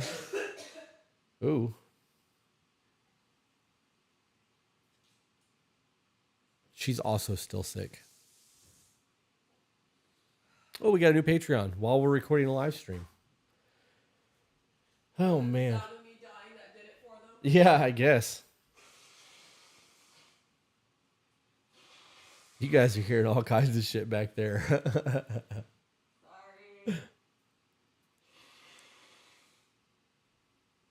Well, this is awkward. My eyes are tearing up and the makeup's getting in them. I'm a mess. AJ said do a dance. Not a chance, bud. Not a chance. Told me to do a dance. I reached out to the company that makes the t-shirt that I'm wearing and filled out their influencer program thing because I want to be able to sponsor their clothing line. And they sent me an email back that actually had me fill out my influencer shit, my stats. And in doing that, I had to figure out how many followers that we have across platforms. And we have just between my TikTok and her TikTok, like 1.2 million followers. And then the YouTube is now at 41,000. We have about 100,000 between the podcast streaming services. And I haven't heard back from them yet. And I know that there's not that many influencers reaching out to them that have the following we have. And I want to be like, get your shit together. Do you know who I am? Yeah. Google me, bitch. Darlene Paddleford said, thank you for helping me understand why I do what I do in my marriage. Sent a thank you email as well, but I know you get tons of those. Thank you.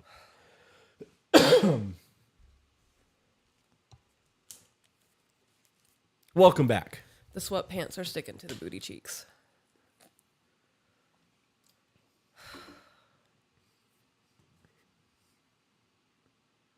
I'm going through it. I can tell. Yeah.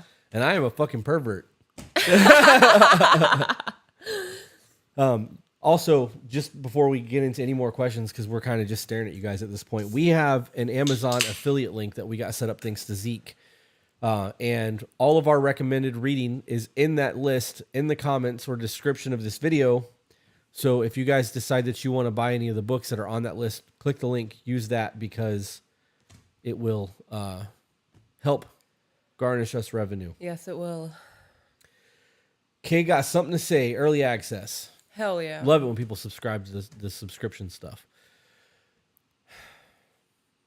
I'm excited to do the apology languages. Yeah, I actually am too, and I don't think I'm going to read that. Good. I think I'm going to let you read it, and then... Oh, I'm going to school everybody. Yep. That way I can have... Because like the first one of these that you did, there was a lot of like you really threw me off with some of the shit that you said because I wasn't prepared for the conversation that was going to be had. Right. And I actually am interested in knowing what my apology love language is, and I want to take the quiz so that I can see. Yeah. But until I understand what they are, it won't matter. Right. I want to take that quiz too. We've gotten a lot of Patreons since we've been sitting here. Oh, that's crazy. Yep. Is it because of the Discord plug? Probably. It could be people in the chat too saying Yeah. that, Lorraine did the... All right. Thank you for sharing your perspective with the world. I have been able to see so many things in such a different light. I am so glad I found you guys. I look for better ways to serve my husband every day. I love that she used the word serve. Mm-hmm. And we've talked about this too. The difference between serving and being a servant is when you serve, you're just doing for people. If you're a servant, you're doing things that they need. Like you're actually being useful and beneficial to them. That is a very well worded comment. I wonder how because we get emails from people every day that say I don't agree with everything that you say, and I'm like, shit, you shouldn't agree with everything that I say. Right. But I am curious on like a scale of like 5 stars, how our verbalization really dictates. I guess the star thing doesn't really work, but because I hear shit. And my train of thought will derail, and I will go way the fuck off on a tangent. Right. In my brain thinking of things that has nothing to do with what was said, but it will trigger a thought, and that will cascade. And that's actually how my brain works. Right. It's like the whole Maya Angelou comment and the whole hospitality thing that I went down the rabbit hole with the other night. So I wonder if we have that effect on people and that we're having a conversation about the way we view things and their brain does the same shit. Because, people's brains don't always act the same. Right. I was told the other day that not everybody hears their voice in their head when they think. I do. Well, I wouldn't say it's my voice. There's voices. So you're crazy. Dope. I suppose so. I would say there's a minimum of 3 voices in there. Yeah. Yeah. One of them is mine, but it doesn't sound like me. Like my physical voice. Is it more sophisticated, or does it just not have a lisp? Shut up. Fuck you. It sounds clearer. I like it when you talk to me like that. Yeah? I do. I really do, because I know that it's not mean. Right. Like when I do or say something funny, you're like, shut the fuck up. Like I get a kick out of that shit. Yeah. Jasmine sent us another $2. Oh, thank you, Jasmine. Ashley Baxter. I'm curious about how you two gained your discipline. Seemingly a silly question, but I do think it's a one method fits all. I don't think it's a one method fits all. Oh. I got tired of feeling like a failure. Every day I would wake up and I would look in the mirror and say, you're such a fucking failure. Look at you. You're overweight. You're not healthy. You can't keep up with your kids. You're at a job you hate. You're in a studio apartment. And I fixed it. I think that the discipline thing for me is a much deeper conversation than that, because when you, in your scenario, people will not change until the discomfort that they're living is greater than the discomfort of change that's happening. So people will let themselves become 600 pounds, 700 pounds. And then by the time that they're super miserable and they have to lose weight, it's really fucking hard because they really let themselves go in terms of the weight thing. For me, the discipline that I have is I don't want to fail. Right. So like I was ready. Like I was mentally ready to start eating chicken 6 times a day and doing cardio for 2 hours at a time and going to the gym again and like living that life. And then you got sick. And I was like, all right, it's just a week and put it off. It's not a big deal. And then I went and started working out again. You cooked a little bit. And like, even though you were sick, you still, that barbecue chicken that you're making in the air fryer is fucking gangster. I got you. Oh, and if I could eat that with mashed potatoes every day. I make good mashed potatoes. So good. Anyways, the discipline in that aspect for me is that I don't want to fail. And I know that if I set my mind to something, or if I go, okay, I want to lose 80 pounds in 6 months, and that's my goal, and I don't make that goal, I'm not going to let myself live that down. Like right. I'm the only person that I should never let me down. You know what I mean? So that desire to never fall short is what makes me as disciplined as I am. I'm really sweating over I know, I am too. I'm soaked. Sickness. This is stupid. It is. Jason Kern said, like the video, guys and gals, smiley face. Hell yeah. Did Chris get her passport? I'm waiting to get an email back on whether or not I can renew it. Because my passport didn't exceed the 10-year mark. It's like 9 years old. So I can't apply for a new one. I'm waiting for them to get back to me. If my husband doesn't want me to take his boots off every day, what is something I can do instead? Serve him his dinner. Lay out his clothes while he's showering. Put the towel in a dryer and bring it to him before he gets out. That's extra. That's some extra shit. Yeah. If you're somewhere cold, I don't know what I would do with that. Yeah. Yep. Because when it gets super cold in Florida and it's like in the 20s and I have to wake up and shower, I dread that shower. Because once that water turns off and you're sitting there wet and that cold air is hitting you, that sucks. You know what I'm getting ready to start doing for you now, right? What? I'm going to start putting your towel in the dryer before you get out. That only works in the wintertime here. I wouldn't want that. You don't want a warm towel getting out of the shower right now? No, not right now. Okay, noted. It's hard enough to like not sweat 24/7. What if it's like a 60-degree day and it's rainy? Let it ride. Let it ride. Yep. What's the temperature we're dipping below for me to do that? 40. 40. Yep. What if it's 50 but there's like a wind chill? If not in the house, there's not. Right. But you know the house gets colder when it's windy out. I'm just trying to be methodical. I don't want to slip up. Yeah. I know that people have like a weird stigma about the boots thing because we've gotten people who are like, my husband was like, I'm not a fucking child. I can take my boots off myself. Okay, Kevin. Right. And there's not, why Kevin? That's just the name that came to my head. There's not,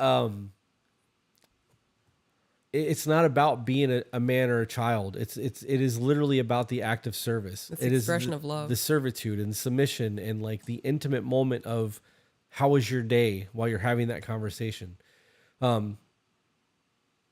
Bringing the plate is a big one.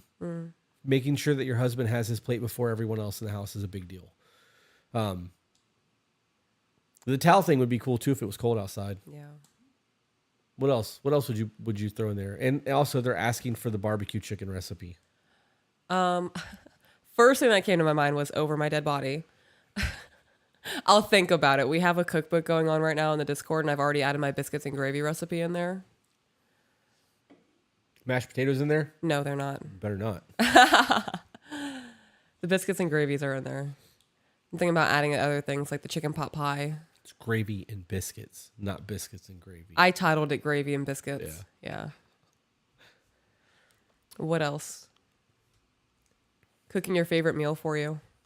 It's an act of servitude. Thanking him. Yeah. Stopping what I'm doing when you get home and coming to see you if it's been longer than an hour. That's it. Gratitude and that warm welcoming. Yeah. I was sick dying on that circular couch out there. You walked into the house and I was like, you're home. Dying. But like. Yeah. It's been a fucking week. Yeah. But that excitement of you being home and acknowledging you walking into the house does it. Yep. What else? It's important to us. Making the bed for you in the morning. I actually, I didn't think I was going to appreciate that the way that I appreciate that. Yeah? Yeah. I knew it. I knew it. I remember the first time I made your bed, you're like, why are you doing that? Right. And I'm like, because a made bed. How did I say that again? Why are you doing that? you actually sound like me because of the stuff he knows. That's funny. And I was like, a made bed sets your mental state for the day. And you're like, okay. Okay, so I swore when I got out that I would never make my bed again. Right. Because while I was in there, when you got up in the morning, you had to make your bed to specifications and like you had to make sure that your shit was taken care of. And after having to do that for as long as I had to do that, when I got out, I was like, I'm not fucking ever making my bed again. Ever. And I haven't. Yeah. Ever. When shit gets washed, I'll put my sheets and pillowcases on and throw the blanket on the bed until I'm ready to go to sleep. So knowing that you can make the bed means I get to see the nice bed made and I don't have to make the bed. Therefore, I'm winning. Yeah. How did it feel when we were still doing like sleepovers and I'd make the bed and then you would come home to a made bed? It was weird. Yeah. Yeah, it was a little weird. Did it make you miss me at all? I actually missed you a lot. Yeah. Not because of the bed thing, but Right. But like, was that like a visual thing of, oh, she did that for me? No, because I was good. I was getting in bed. Right. I was that teenage boy. I really shouldn't admit this. When we were courting, Yeah. like doing the early phases of dating and having sleepovers and shit, I would get in bed with my phone and I would lay there waiting for you to reply to my messages and shit. Really? It was bad.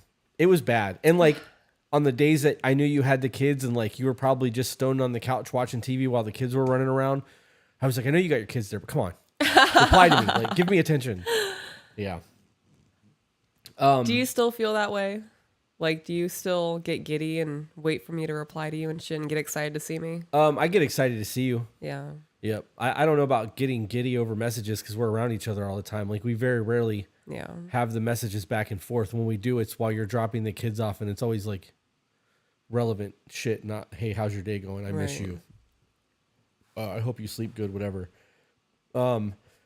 Danielle said, did you guys get the things for apple pie? Yeah, but the guy got the wrong apples. I have everything but the apples. The key ingredient. Why can't you use ones that he got? Because I need 7 of the really big apples, and he gave me the really tiny apples, and that equals 3.5 apples versus the 7 that I need. I'm 3.5 short. So I either need to go buy the right apples or get another bag of these super tiny apples, which are more expensive. Either way, apple pie is being made tomorrow, but I still have to go to the store, which I was trying to avoid doing. Are you going to make regular apple pie or the apple cream pie that I like for holidays? Now I'm going to make the apple cream pie. Oh, man. I'm so glad I got sick and didn't go back on the diet because I can't say no to that. I'm making a homemade crust for it, though. Love that, too. It's not going to be a store-bought. Yeah, fucking Susie Homemaker, the kitchen, huh? Yeah, it's going to smell really good in here tomorrow. Blake Bode, $4.99. New to watching you guys, but you've had such an impact on my relationship, and I've been able to implement so much of the advice, so much of y'all's advice into our daily work. Daily walk? It says daily walk. I'm thinking that's a typo. I don't know why. Maybe they're doing check-ins while they're walking. Could be. Zeke said you said cream pie, LOL. Yeah. It's my second favorite one. We're fucking filthy. Yeah, there's been so many times tonight that I've started to say some really inappropriate shit and have to remind myself that we're live streaming and I can't edit it out.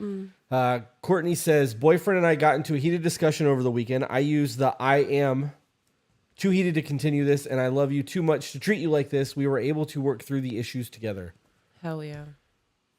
taking that moment to step back and be like, hey, I love you and I don't want to do this with you right now, or I don't want to talk to you like this. Like, let's dial it down and like just have that cool, collected thing goes a long way. It does. You guys, when you guys start implementing the shit that we talk about and you start doing it on a large scale and you realize that your conflict resolution becomes a 10 or a 15-minute process instead of an all-day thing, you're like, whoa. It's life-changing shit. Right. Like, did we really just do that in 10 minutes and now 5 minutes later we're both laughing and cracking jokes again instead of being miserable and bitter towards each other? Like, yeah. There are even times now where something that would have made me super frustrated and started a whole thing, I'm just like, okay. Yep. I make it known that I'm frustrated or whatever's happening, but I don't. What are you going to do about it? Go back in time and fix it? Yeah. You just know going forward, that might frustrate her. I'm not going to do that again. Yep. No point in making this drawn out fucking hear that I'm upset, now validate my emotions. Changed behavior is the biggest sign of I hear you. Yep. Jasmine, $1.99. Thank you guys for everything you do. She really out here sending multiples. Jasmine, when you when we get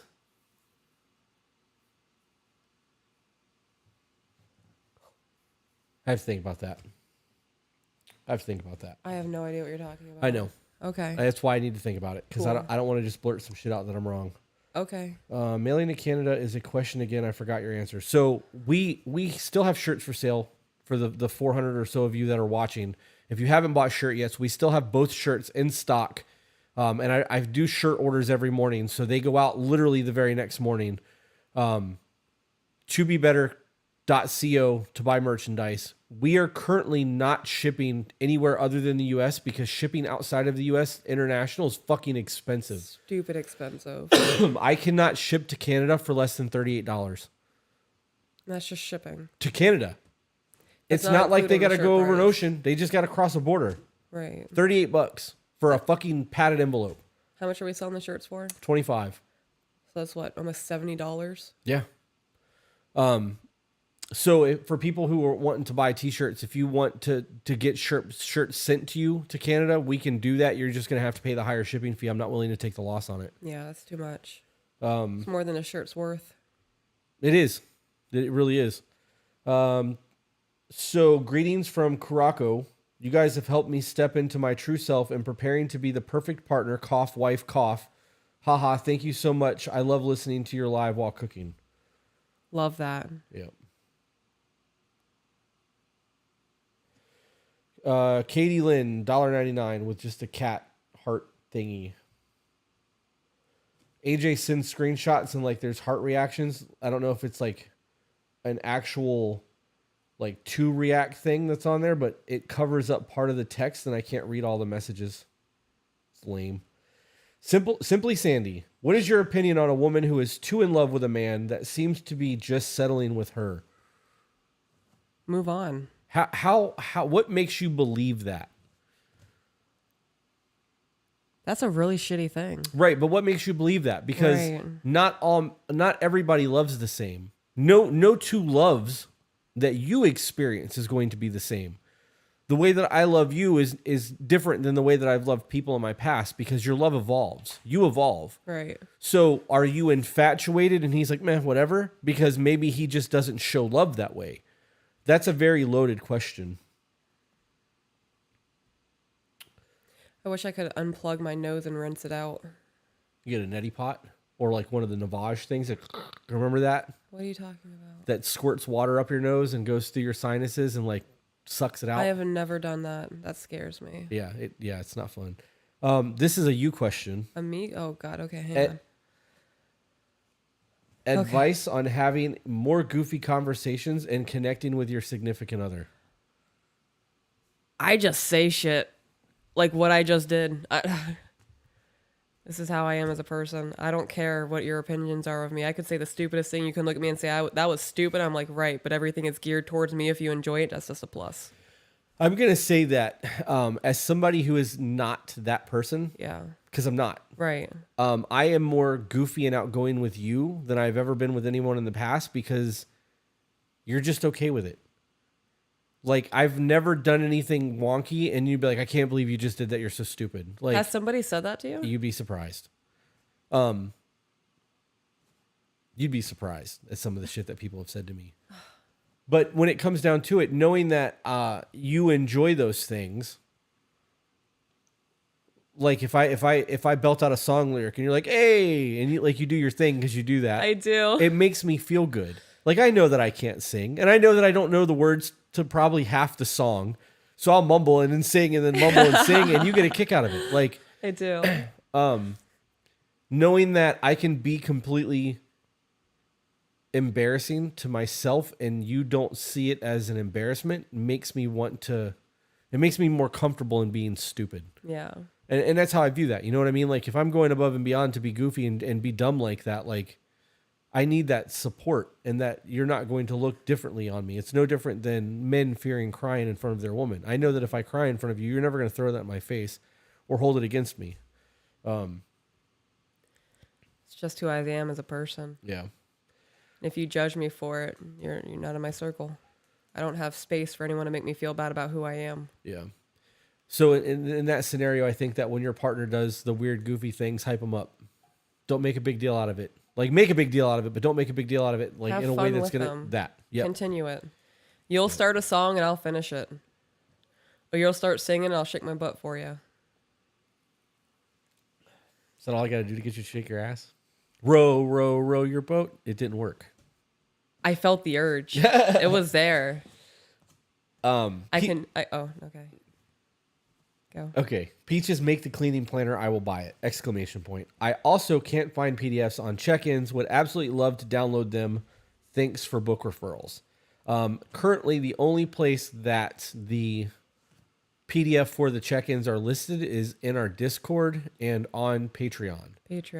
I'm trying to get them set up on the website, but I'm having a hard time figuring out Squarespace to get a PDF download because Squarespace is not designed for that. So if I can figure that out, I will. It'll be on the website, but right now it's just in Patreon. Yeah. However, if you go to the check-ins video, it's pinned in the comments. You can just copy and paste. Okay. Do you think love languages change in partners or just over time? What do you mean change in partners? Like if they get a new partner, their love language will change? Or That's how I took that. Like as they go from person to person. No. I think it's a behavioral trait. I think the way that you crave love is what you were deprived of in your childhood. Could be. I do believe that love changes. Yeah. But I think it's more of like the way you feel love towards Right. somebody changes, not the way that you show love or Right. receive love. The way you receive love. So say quality time is the way you receive love. Right now that could look like you guys going on hikes and picnicking, right? And in 5 years that could change to you guys are homebodies. That quality time is still there. The location has changed. That makes sense. Right? Yeah, because you're still getting quality time. Right. If there was never a courting phase before your relationship, do you have any advice on how to introduce courting or correcting each other's love languages in a 9-year relationship? Ooh, That's hard. Correcting each other's love languages. So you don't correct each other's love languages. You learn each other's love languages. Right. You're not disciplining a child. That's hard. You guys are going to have to unlearn almost 10 years, a decade of habits that you formed with each other to love each other properly because you didn't do it in the beginning. Right. I think that's what they meant by correcting, like the way that they show love, Okay. more so than trying to correct their partner. Because that's how I took it too. And then when you said it like that and I read it again, Okay. I think that when it comes down to it, if you've been with somebody for 9 years, if you're in the roommate phase, it's probably because the love languages aren't being like tended to, and intimacy is fucked up. And I think that in that scenario, if you're able to recognize that, the want to get out of the roommate phase and back into the honeymoon phase and keeping that intimacy alive would be enough to want to start correcting the previous lost love.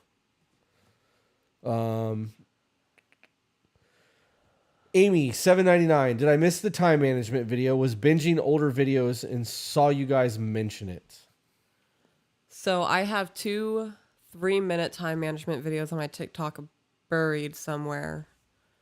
I'm going to have to make another time management I think we video should for actually, YouTube. I think that there should be a series of videos that we do, even if it's just for Patreon, and leave them on Patreon, like with a tag. If for those of you who are on Patreon, if you're using the app, you're fucking up. The Patreon app is garbage. If you log in from a browser, you can see where we've tagged and like there's pinned post and all of that shit. You can see it. But we could do that and then put those hashtags in there so that if people want to do a time management in their Patreon, they can see those videos. I would absolutely like to do those. Okay. I would also like to shout out all of our mods who are in the chat that are kind of doing their thing. Our Discord mods, you guys have really held it down a lot and have really helped us a lot in terms of navigating all of this. There's no way that we would be able to do any of this with the two of us without having the help that we have. So thank you guys. Someone tagged me in the Discord last night and was like, hey, Peaches, can I do this? And I'm like, I'm not the person to ask. I raise more hell in here than I control it. So ask the people who actually run this shit. They call me Captain Peaches in there. But when you think about it, I'm more of like... Captain Caveman. I'm the pretend captain. Yeah. I'm not steering that ship. I'm fucking around in the back messing something up. Zeke said being goofy with your spouse as the more serious or stone-faced is a form of vulnerability. Yes, it is. It absolutely fucking is. I feel like I'm swimming over here. Yeah, all that sweat. I just have to keep moving to get comfy. Sticking everywhere and my toes.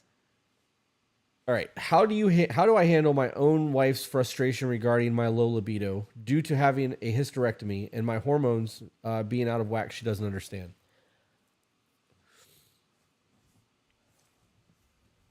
She doesn't understand. Is this two women? Yeah. Yeah. Well, the person's name is Crystal, so I'm assuming so. Okay. Hysterectomy. I don't understand how she doesn't understand. How do you not understand what your body does? Especially if you're a woman. Right. And like the importance of hormones. Right? It doesn't matter. I mean, if your hormones are fucked up, your hormones are fucked up. Right. But if you're having a partial hysterectomy, they're leaving the ovaries. Yeah. So you're still producing natural estrogen. You might have to have a supplement. But if it's a full hysterectomy, you're relying on pills for that shit. Yep. If you guys have anything going on with your hormones, go to Titan Medical. In the description there should be a new patient form you can fill out. Tell them to be better Titan.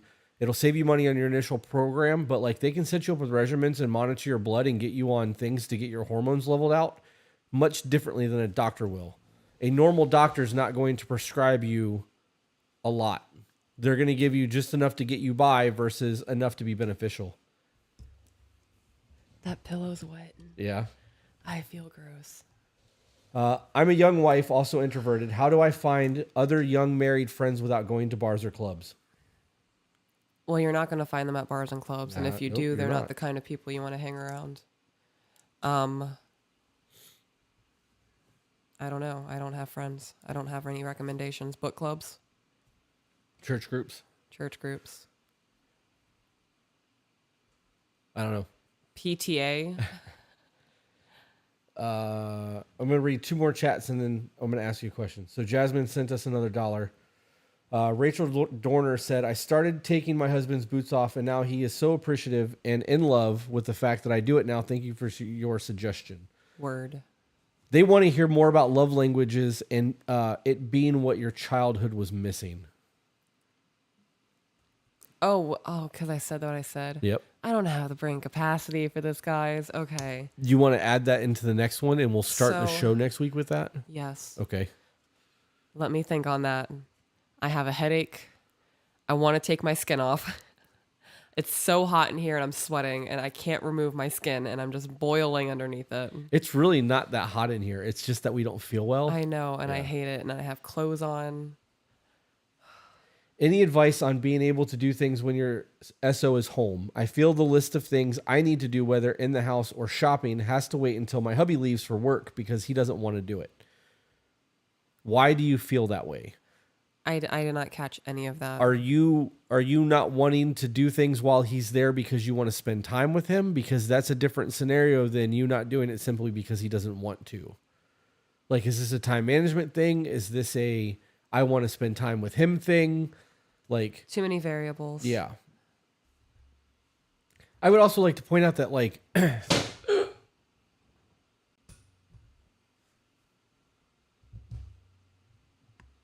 good job. Can you help me, please? No, I didn't break it. You did. Why is it? We're just going to pray.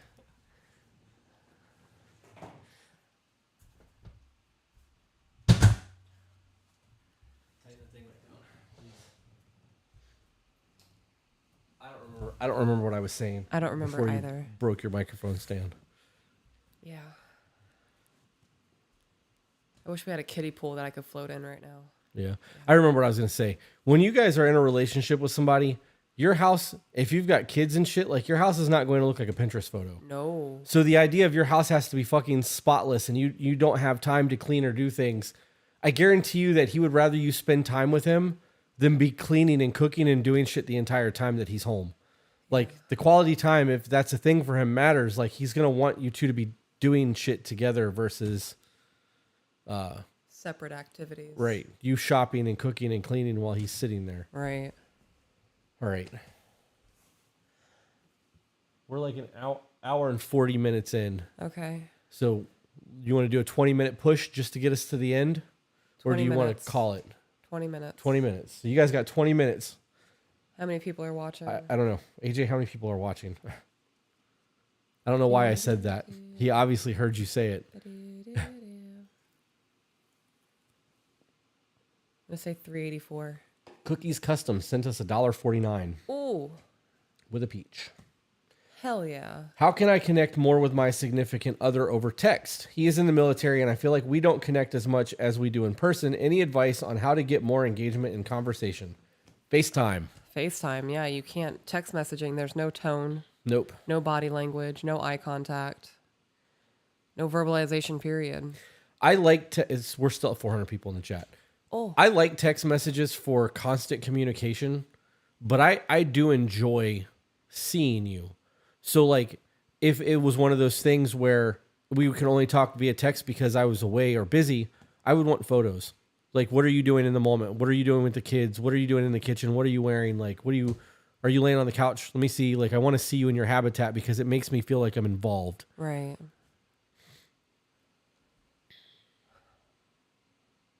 Send a booty picture. It's pretty much all you receive from me. He said sometimes signal isn't good enough for that. I don't know what he's talking about. Oh, for constant communication? Oh, for FaceTime. Oh, for FaceTime. I mean, there's really nothing. This is that kind of thing where you have to accept that you're with a man in the military. There's going to be times you're not going to have contact. Send booty pictures. There's never a bad time for a booty shot. Yeah. I You wait until I'm in the most inopportune time. I'm like, oh, there's a picture. What's going on? Oh, there's a picture. The bank. Yeah. Standing with the guy doing the build out construction. Talking to your mom at Thanksgiving. Yeah, I've learned not to open pictures from you in front of people. Yeah. I like it. You never know because sometimes I send you really stupid pictures. So you never know what it's going to be until you open it. No, I know, but I know that I'm not opening those pictures in front of people. Yeah. That's smart. Yeah, I learned that lesson. Unless you want like a good for you. Yeah. Could you imagine a little old lady behind you at the bank going, good for you? Damn, she's got a fat ass. That's funny. All right, guys. Let's get a last little push of questions if you're going to ask them.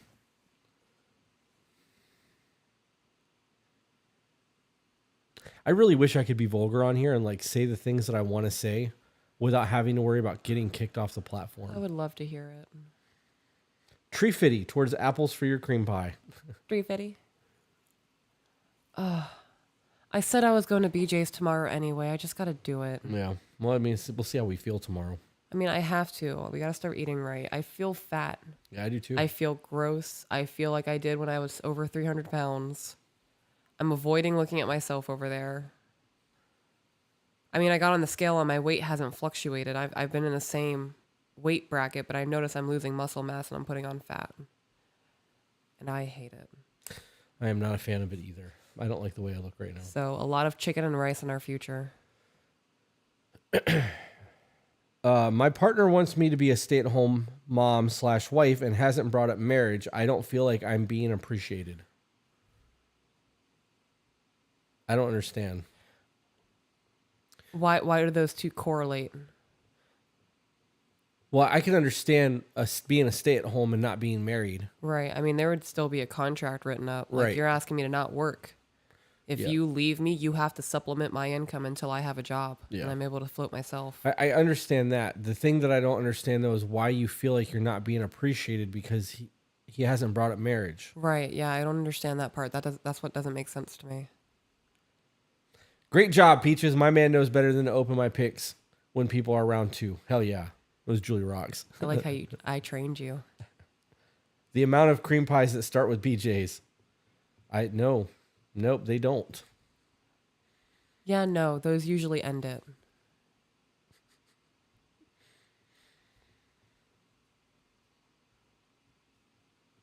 I want to be vulgar. I know. It's so hard. You have such a good life with me. Yeah. Yeah. I love that for you. Oh, man. I hope you guys feel better for Michaela Rucker. I hope we feel better, too. So, I was talking to my mom before we recorded. Oh, yeah. And I was like, she's like, I didn't pray for you a whole lot today. My fibromyalgia is acting up. I don't feel well, blah, blah, blah. Mm-hmm. And I was like, it's okay. I prayed a lot last night. I was like, I know that this has just got to run its course. And she's like, yeah, but God can speed that up, blah, blah, blah. And I was like, he just needs to get me through the live stream without coughing fits and having to blow my nose. I have not had a coughing fit and have not had to blow my nose. And it's been almost 2 hours. Yeah. So why the fuck aren't my prayers working? I don't know. Probably because I don't know. I honestly don't know. It could just be the amount of shit that I have in my body right now. Yeah. Any more questions? Nope, nothing's coming through. I'm just sitting here staring at the screen. Had to say something about coughing, and there you go. I need to blow my nose again. Yeah. You want to call it? Has it been 20 minutes? Nope. Then no. It's been 5. Shut up. It's only been 5 minutes. I thought you were getting ready to tell me you have 3 more minutes until we're there. Nope. What are some red flags in regards to giving, receiving gifts? This love language feels exploitable. Yes, it fucking does. If they give you a gift and hold it over your head. Okay. Like, I bought that for you. Like, I can't believe you're treating me this way. I just bought you a $300 gift. Yeah.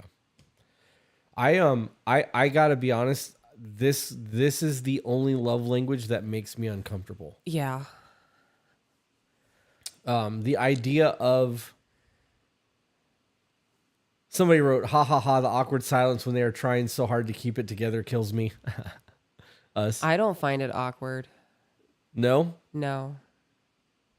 It's very tension building. It's awkward for you guys, and I am kind of sorry for that, but you're also here watching it. So Yeah.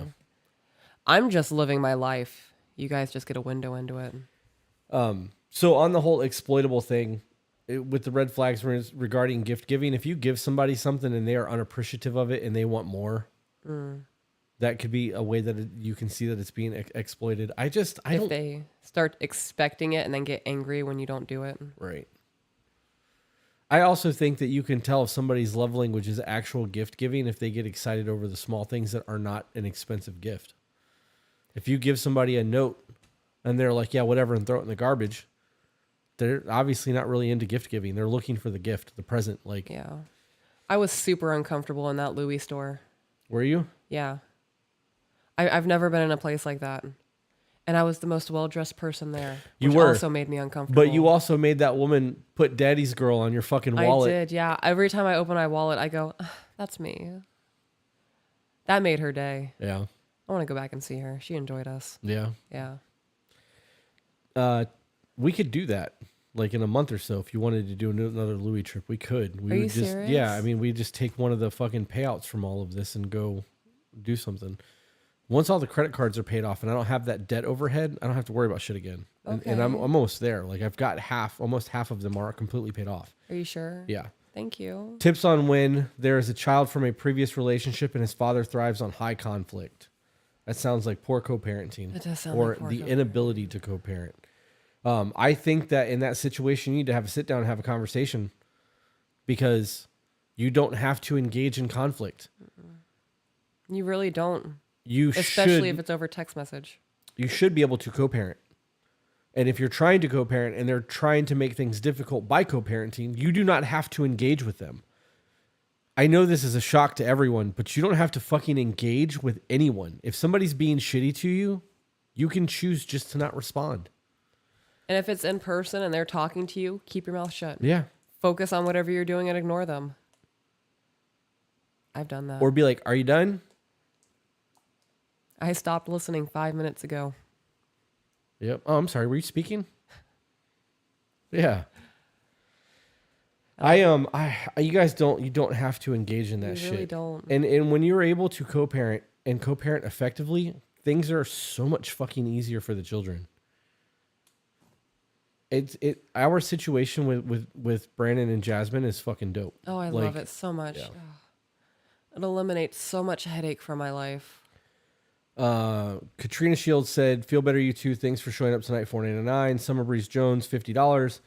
How do you guys feel about sending pics, videos of each other to one another? Will it cause the same issues? Same issues as what? Yeah, I don't understand. We send each other dirty pictures and text messages a lot. Although I don't send them quite as much. You don't really send any dirty I used to. Yeah, you did. You know, I don't send. I think if I was sending it to you in a text message, it would be different than sending it like through Facebook Messenger. Right.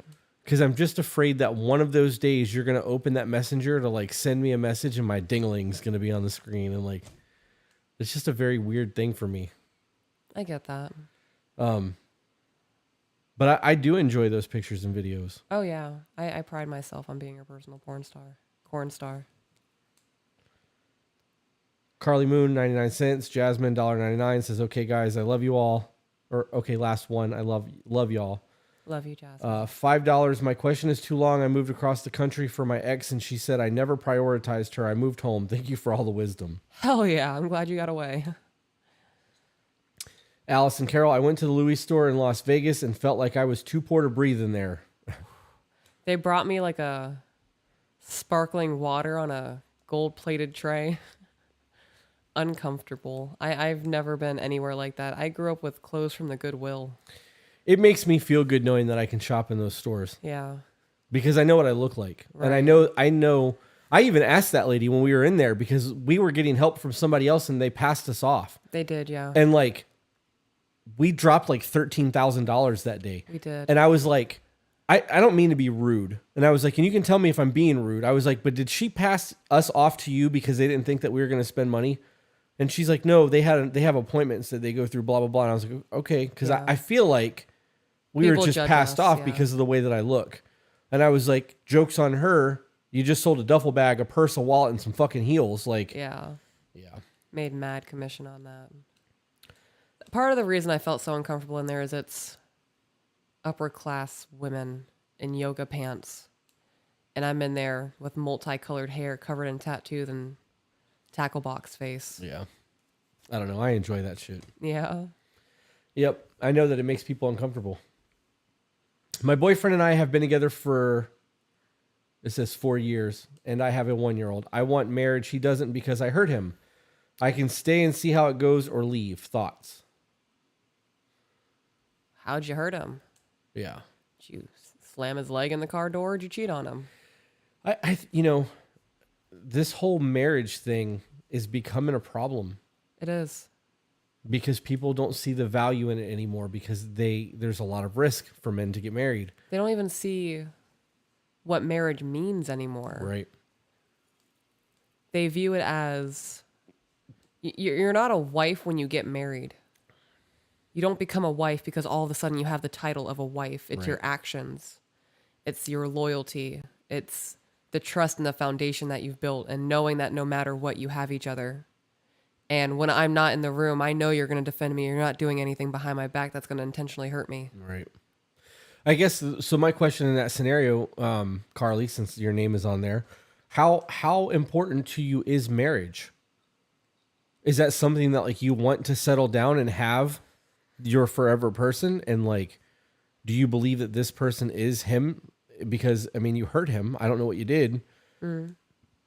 So is that something that you now feel and didn't at the time? Like, have things evolved? Yeah. Are you only saying that because you guys have a child together now? Like, Lots of questions. Cry for Taco sent a lemon head dancy guy. I love that. I don't know what that means, but You know, there are women out there who aspire to be CEOs and be the baddest bitch with the biggest bag. All I want to be in life is a good wife and a good mom. you got that under control. I think I'm nailing it, yeah. I'm going to say something really inappropriate, and it's completely off topic. Okay. Actually, I'm not going to say it. Okay. I'm not. Zeke said, I'm sorry, AJ said, I love how wide you put your hands when you said it would be all over your screen, LOL. What? Talking about my ding-a-ling. Oh. It would be all over your screen. It would be, yeah.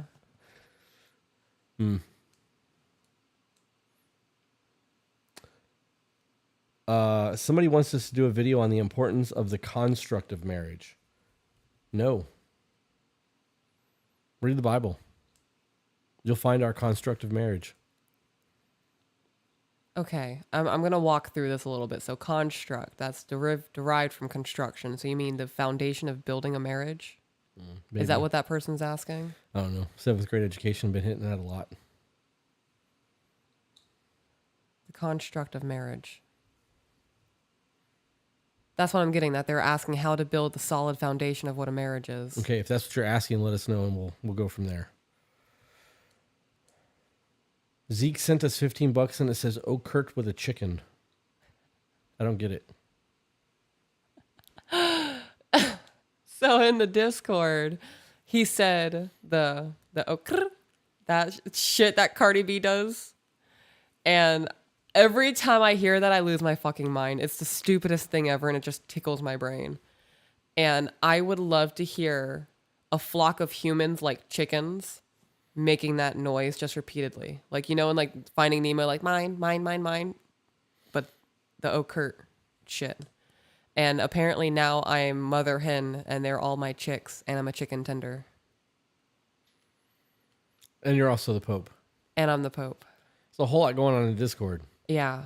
I am a multifaceted person. You wear a lot of hats. I do. Blake Bow 999. Any advice for how to get your partner to open up about their past trauma or why certain situations cause them to respond negatively? I want to be there to support her, but I hit a wall sometimes. Implement the check-ins. Check-ins. Yes. When you watch the check-ins. That check-ins video that we did explains a lot. It goes over the basis of communication so that you can start talking to your partner, your person. When you have a check-in, you look at it as a report card. You are giving them the opportunity to give you an unfiltered response to the things that you're doing. When that unfiltered response starts to happen and they start opening up and realize that they're not being judged or being shit on and you're not getting defensive, they're going to be more likely to continue to evolve those conversations. It may take 4 or 5 check-ins, but the more comfortable those check-ins become, the easier those conversations are going to happen. For those of you who have been here for a while, we don't do check-ins anymore. No, we don't. We don't have to because our conversation has evolved so much because of those check-ins that we don't get defensive anymore. Yeah. We have a better understanding of each other. And we're able to catch things in the moment while they're happening and resolve. Right. You sat in my lap the other day and you were like, "How are you?" And I'm like, "Are we doing this?" And you're like, "No, I just wanted to sit here and see how you're doing." And that was when it dawned on me that we haven't done a check-in in months. Yeah. We don't have to because we are able to find things in the moment, resolve it quickly without conflict because of those check-ins, because we've learned the communication skills. We have taken it from a scheduled time frame to this is just the way we talk to each other now. Yeah. It's fucking wild. We're also able to avoid situations now because we understand how one another is. We understand definitions of things now, and when you say one thing, my trauma receives it one way, but my logical brain receives it another. Right. Summer says, same issues with corn statistic Peaches read about pics videos of one another. All right, so I think that's in response to the...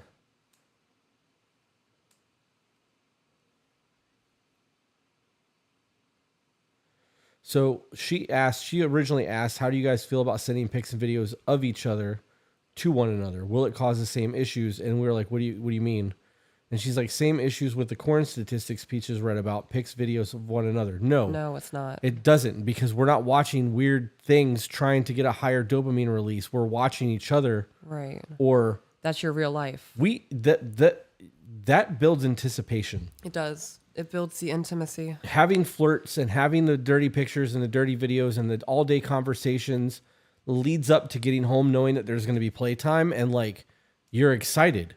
You're going to come home and want to touch your person and like be physical and intimate. It's a very healthy thing. Yeah.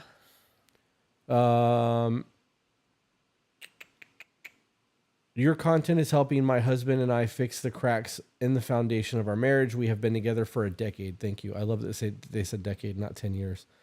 Julie rocks. I spent years striving to be a corporate badass woman. Mission accomplished. Life twist. Now I just want to be a badass wife and supporter of my man. Crazy how things change. Does it feel more natural for you ladies who are stay-at-homes, or you live in that submissive state to your man, a supporter as she worded it, or, you know, does that feel more natural to you? Are you asking me? I am, because you lived the corporate world. Like, yeah. But you also didn't think that you would ever find a man that you could submit to the way that you submit to me. So like, does it feel more natural to you living this life than it did in the corporate world, being the boss bitch? Like, yes. Can you explain? So, who I am as a person, I don't like dealing with people. I don't like leaving my house. I'm 100% a hermit. The fact that we can have grocery delivered is fucking godsend for me. I am a people person. I have amazing people skills. Out of every body piercer you've had at the shop, I have received the most Google reviews, and almost all of them are 5 stars. Yep. I have people who request appointments with me to go in and pierce them because they refuse to see anybody else. Right.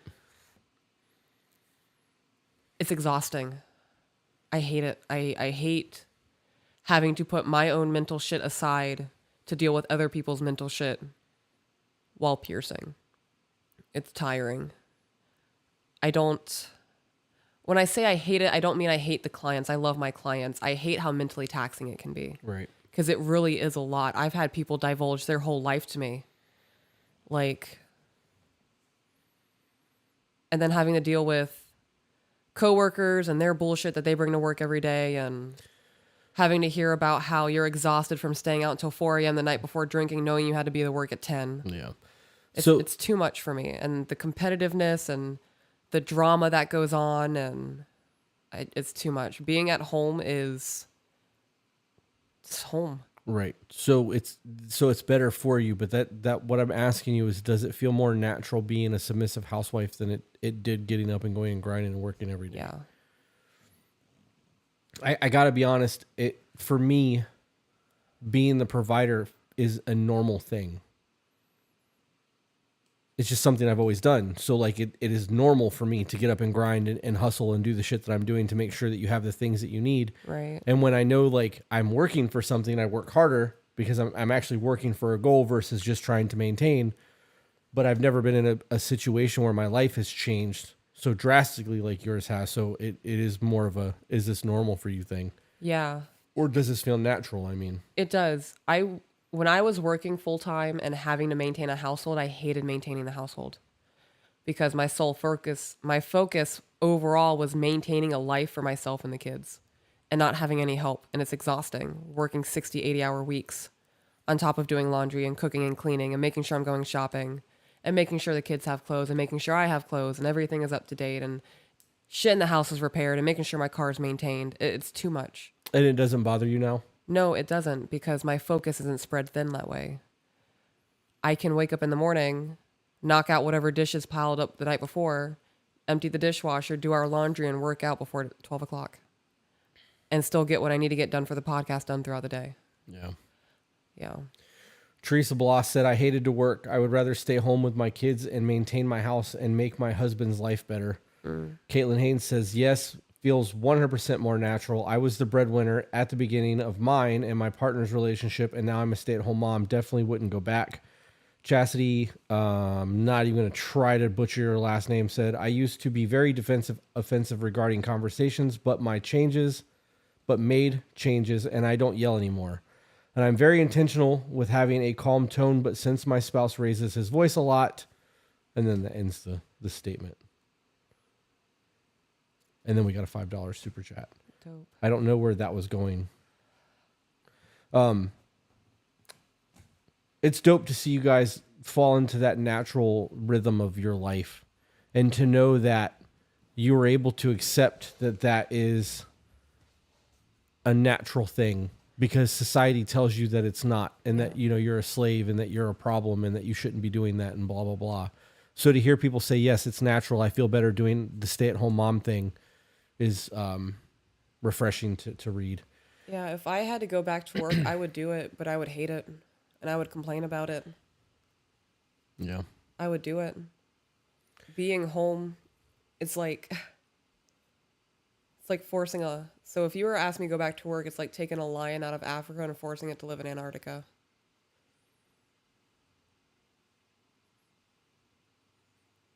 That makes sense. Yeah, I mean, you're putting it out of its element. I don't like the idea of you going back to work. Like, even though you had to go back for, I think you worked like 5 or 6 Sundays, 7 Sundays or something like that. It was 2 months. Like, we've talked about putting desks in there so that we both have desks and can go to the shop for a couple hours every morning. I don't think I'm going to do that. No? I think I'm going to put a drawing station back there so they have a thermofax and shit in another room and just go in when I need to. Like, the shop is running itself. There's not a reason for me to be there. I'm not working. Right. I'm literally going to go there and hang out. Like, I have other things that I could be doing with that 2 to 3 hours of my day. I don't want to do that. I recently gave my husband full responsibility of our financials, and I've never felt better. I can finally not having to worry about money, or finally not worry about money. That's a big deal. We've talked about that a lot. Yeah. There's a freedom in that, and men are going to work harder being in control of the finances than they would otherwise. Growing up, I always wanted to be a stay-at-home mom wife, but I was pushed to be independent and have a steady career. I would rather stay home even now, but do what needs to be done to be financially stable.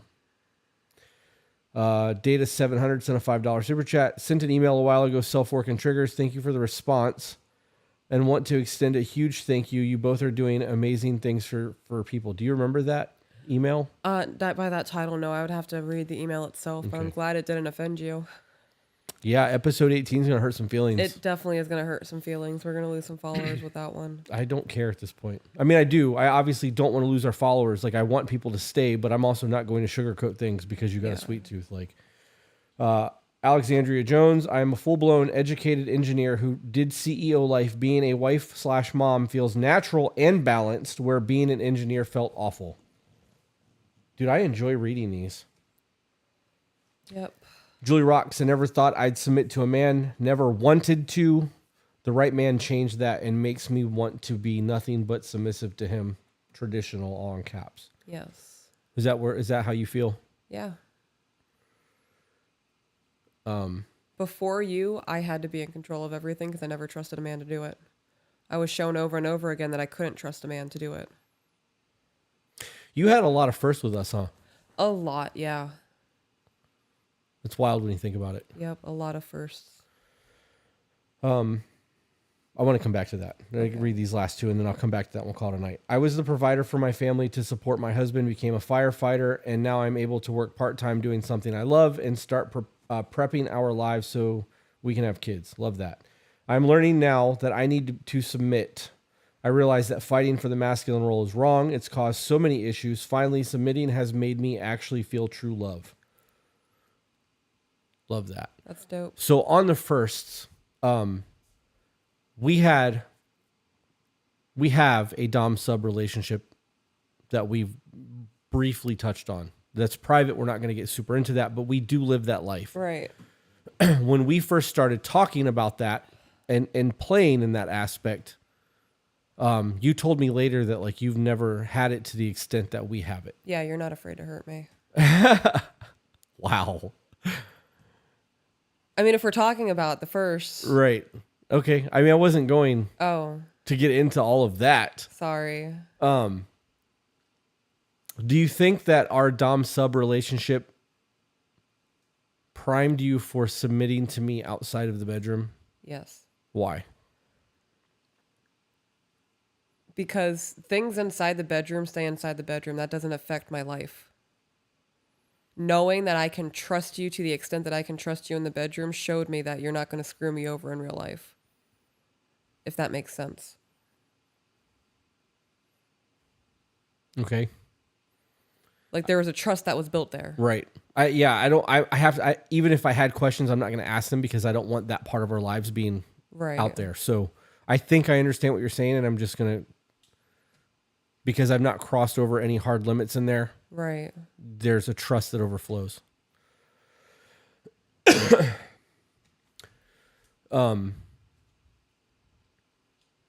Were you going anywhere with that, or you just want to bring up our... No, I actually was going somewhere with that, but I'm trying to think of how to word all of this because I don't want that part of our life to get convoluted or brought into our conversation. I guess ultimately what it comes down to is, yes, I just wanted to know if that had a factor in your submitting to me. The other question that I was going to have was in the terms of firsts, because you've never actually submitted to a man the way that you've submitted to me. And that was a first for you. Right. Was that simply because of the way that I treated you? Was it because, what did I do that made you go, okay, like I'm willing to just fucking let him, I'll follow this motherfucker anywhere. Like, You showed me you respected me. And that you're not going to take advantage of it. how though? Like, because that's a very broad statement. Before we moved in, you were telling me what your finances were. Yeah. And you trusted me. I couldn't imagine a man who owns several businesses just divulges his financials to anybody. So the fact that you trusted me with that before we moved in together showed that you had a trust in me that I figured I should reciprocate that. I could fully take advantage of this man. Right. I'm a woman. Yeah. So you having that trust in me, there was a mutual respect there. And you take my opinion into consideration. Before we moved in together, you were asking me questions and you were heavily weighing my opinion on things. Yeah. So that showed me that my brain actually mattered to you. It's not just my physical form that you wanted. I don't remember the other thing I said. My friend April in California is still watching. Yeah. And she just messaged me and said that I earned your trust. Like, trust was earned. Oh, yeah. Yeah. Yeah. I kind of made it hard for you. Did I make it hard for you? I feel like I kind of made it hard for you. I don't. I really don't. No? No. I mean, we had some hard conversations, but like, I don't know. I don't know. I just, there's a happiness there. Like when I just look back on it and all I see is like how happy I was. And I know that I did some foul shit in terms of like testing you and like trying to see how far I could push you before you would walk away kind of thing. Right. And we've had those discussions on podcasts and live streams before, but like I do look back and all I see is the happiness that we had because our courting phase was fucking dope. Right. And like, I know that there are things that I said and did that bothered you, but like when I look at our time together, it's happy. Like I don't know. I don't look back on any of our time and be like, I really fucking regret that moment, or I really, fuck her. Like none of that's there. I look at it like my life is dope as fuck. Like there's just no other way around that. Right. Zeke said people need that honesty, that accountability. If they want to leave, they need to ask themselves, why am I triggered? I don't know what that was for. Julianne said, I'm a stay-at-home mom now. My husband and I started a business together last year, and I recently told him I want to be his sole responsibility. I want that to be his sole responsibility. I was like, that didn't read right. There has been some pushback. Now I can encourage him too, and I don't know where the other half of that message is. Julie Rock said exactly what she said. She doesn't have to say more. Yes, yes, yes. The trust is there. Allows it in daytime life. The respect allows it to work in the bedroom and flows in everything else. Just nailed my whole being on it all. Another part of it is your protectiveness over me.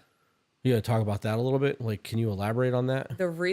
One of the reasons that I'm so willing to submit to you and trust you the way that I do is because you're protective over me. And there are times where you think that you take it to an extreme, but I don't think you do. Yeah, I know that, like, I know what I'm capable of. Right. And I know that, like, I know that if I ever truly lost it in front of you, like, I'm afraid, like, it's going to make you view me differently. I can piece together Yeah. how violent you can be.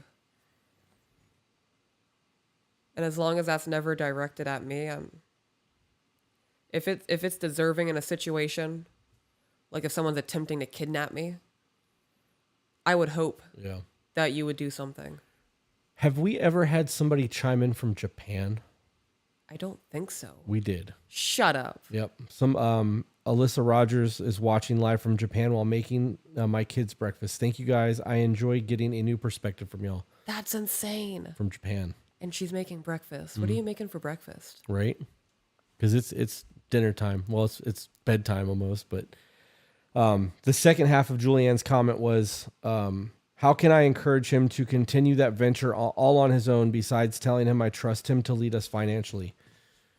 Let him do his thing, and when he's tired and wants to complain and bitch about it, just listen. Yeah.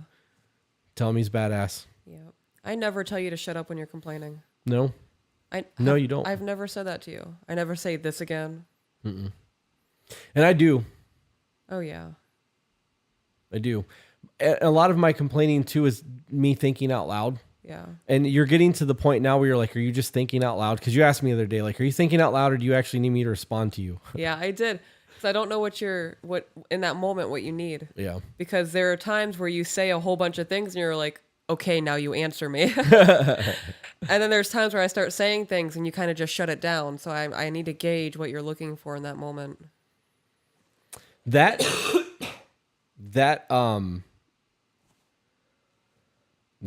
ability for me to just free flow my thoughts out into the universe and have you listen gives you the opportunity to tell me if I'm fucking up or not. Yeah. Or if I say something that you vehemently disagree with, that I don't know you're going to disagree with, I won't know until it's discussed. Until I throw it out there. So when I have that word vomit thought process, it really is trying to organize my thoughts and trying to get feedback from you.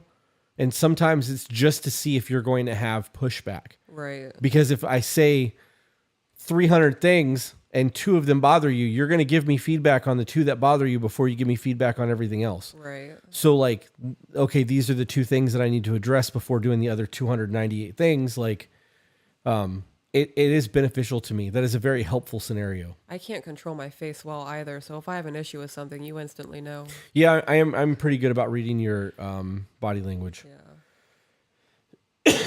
Let's see. I am in my self-care journey with my husband. We have never been better. Being submissive and our marriage on a whole new level. Thank you. We are active duty military family here for 4 years. That was from Alyssa. So they're stationed there. Guys, you know that tomorrow we have the episode of the side piece, episode 6, that is labeled cheating. Oh God, that was an episode. It was. And you guys will watch as we have a conversation that makes her visibly uncomfortable. Yeah. And irritable. On top of being sick. On top of being sick. I was miserable when we recorded that. Yeah. That's how I was during episode 18. So we have a very high request rate for what is cheating. We get emails a lot for that. And people asking on TikTok, is this cheating? Do you think this is cheating? We cover a lot of that in a little over an hour. That goes live tomorrow night at 9 a.m., I believe. Tomorrow morning, 9 a.m. on YouTube and on the podcast streaming services. For those of you who are in the chat, I don't know how many of you are still here. Do you guys enjoy when we do the premieres? Because like we do the Monday premieres at 11 for the actual podcast where we get in the chat and we can talk to you guys. Is that something that you want to do more of? Is it worth it to you guys to do premieres multiple times a week?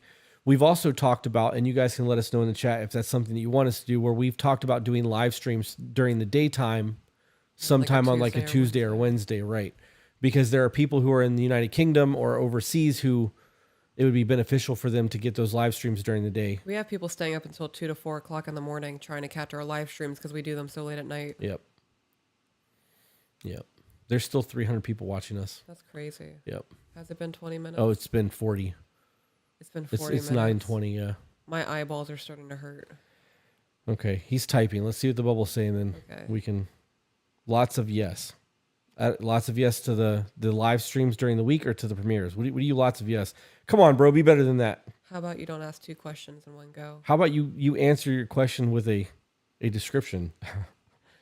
Nice to have a live discussion while the episode is on. So to the premieres. People enjoy the premieres. Sick. Do you have anything going on tomorrow morning? I know you said you were going to go to the gym, and you said if I was not feeling good, you were going to go do cardio without me. Yeah. Then I have to go to BJ's. Okay. I might not knock out BJ's tomorrow. I'll see how I feel. I don't want to be fat anymore. Me either. And then yes to live streams during the day. Sick. Do you want to do the premiere tomorrow morning? Do you want to make that a premiere? What time is it going? 9 a.m.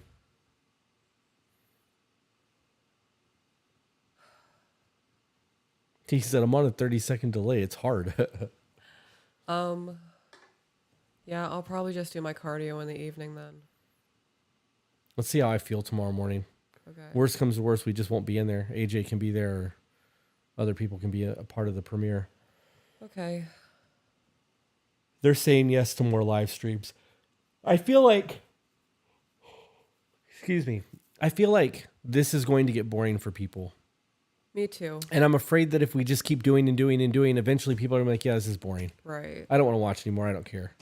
Like, I do want to do live streams during the daytime because I feel like we're going to have a different interaction than we do at night. We'll have a different base. I feel like we would get different views too. Right. So Jasmine sent us another $5 that says keep it up.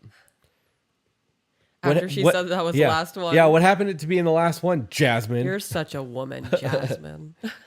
That's funny. No, thank you. All right, guys, with that being said, we went 20 minutes longer than we were supposed to. He's typing again. Oh, God. 30-second delay. I want to like potato peel my skin off. I'm so uncomfortable right now. He says not boring at all, especially if you guys talk to chat directly more. Noted. So they like the Q&A shit that we're doing, I guess. Hell yeah. All right, guys. With that being said, we are done. She's going to go peel her skin off. I'm going to take my shirt off, and it's very soaked because we're sweaty and gross. Oh, God. It hasn't stopped. Don't look at me like that. Stop it. Oh, fuck. All right, guys. We will see you on the next one. Say goodbye. So sweaty. I can't. Oh, God. I'm lightheaded. You can't do this to me.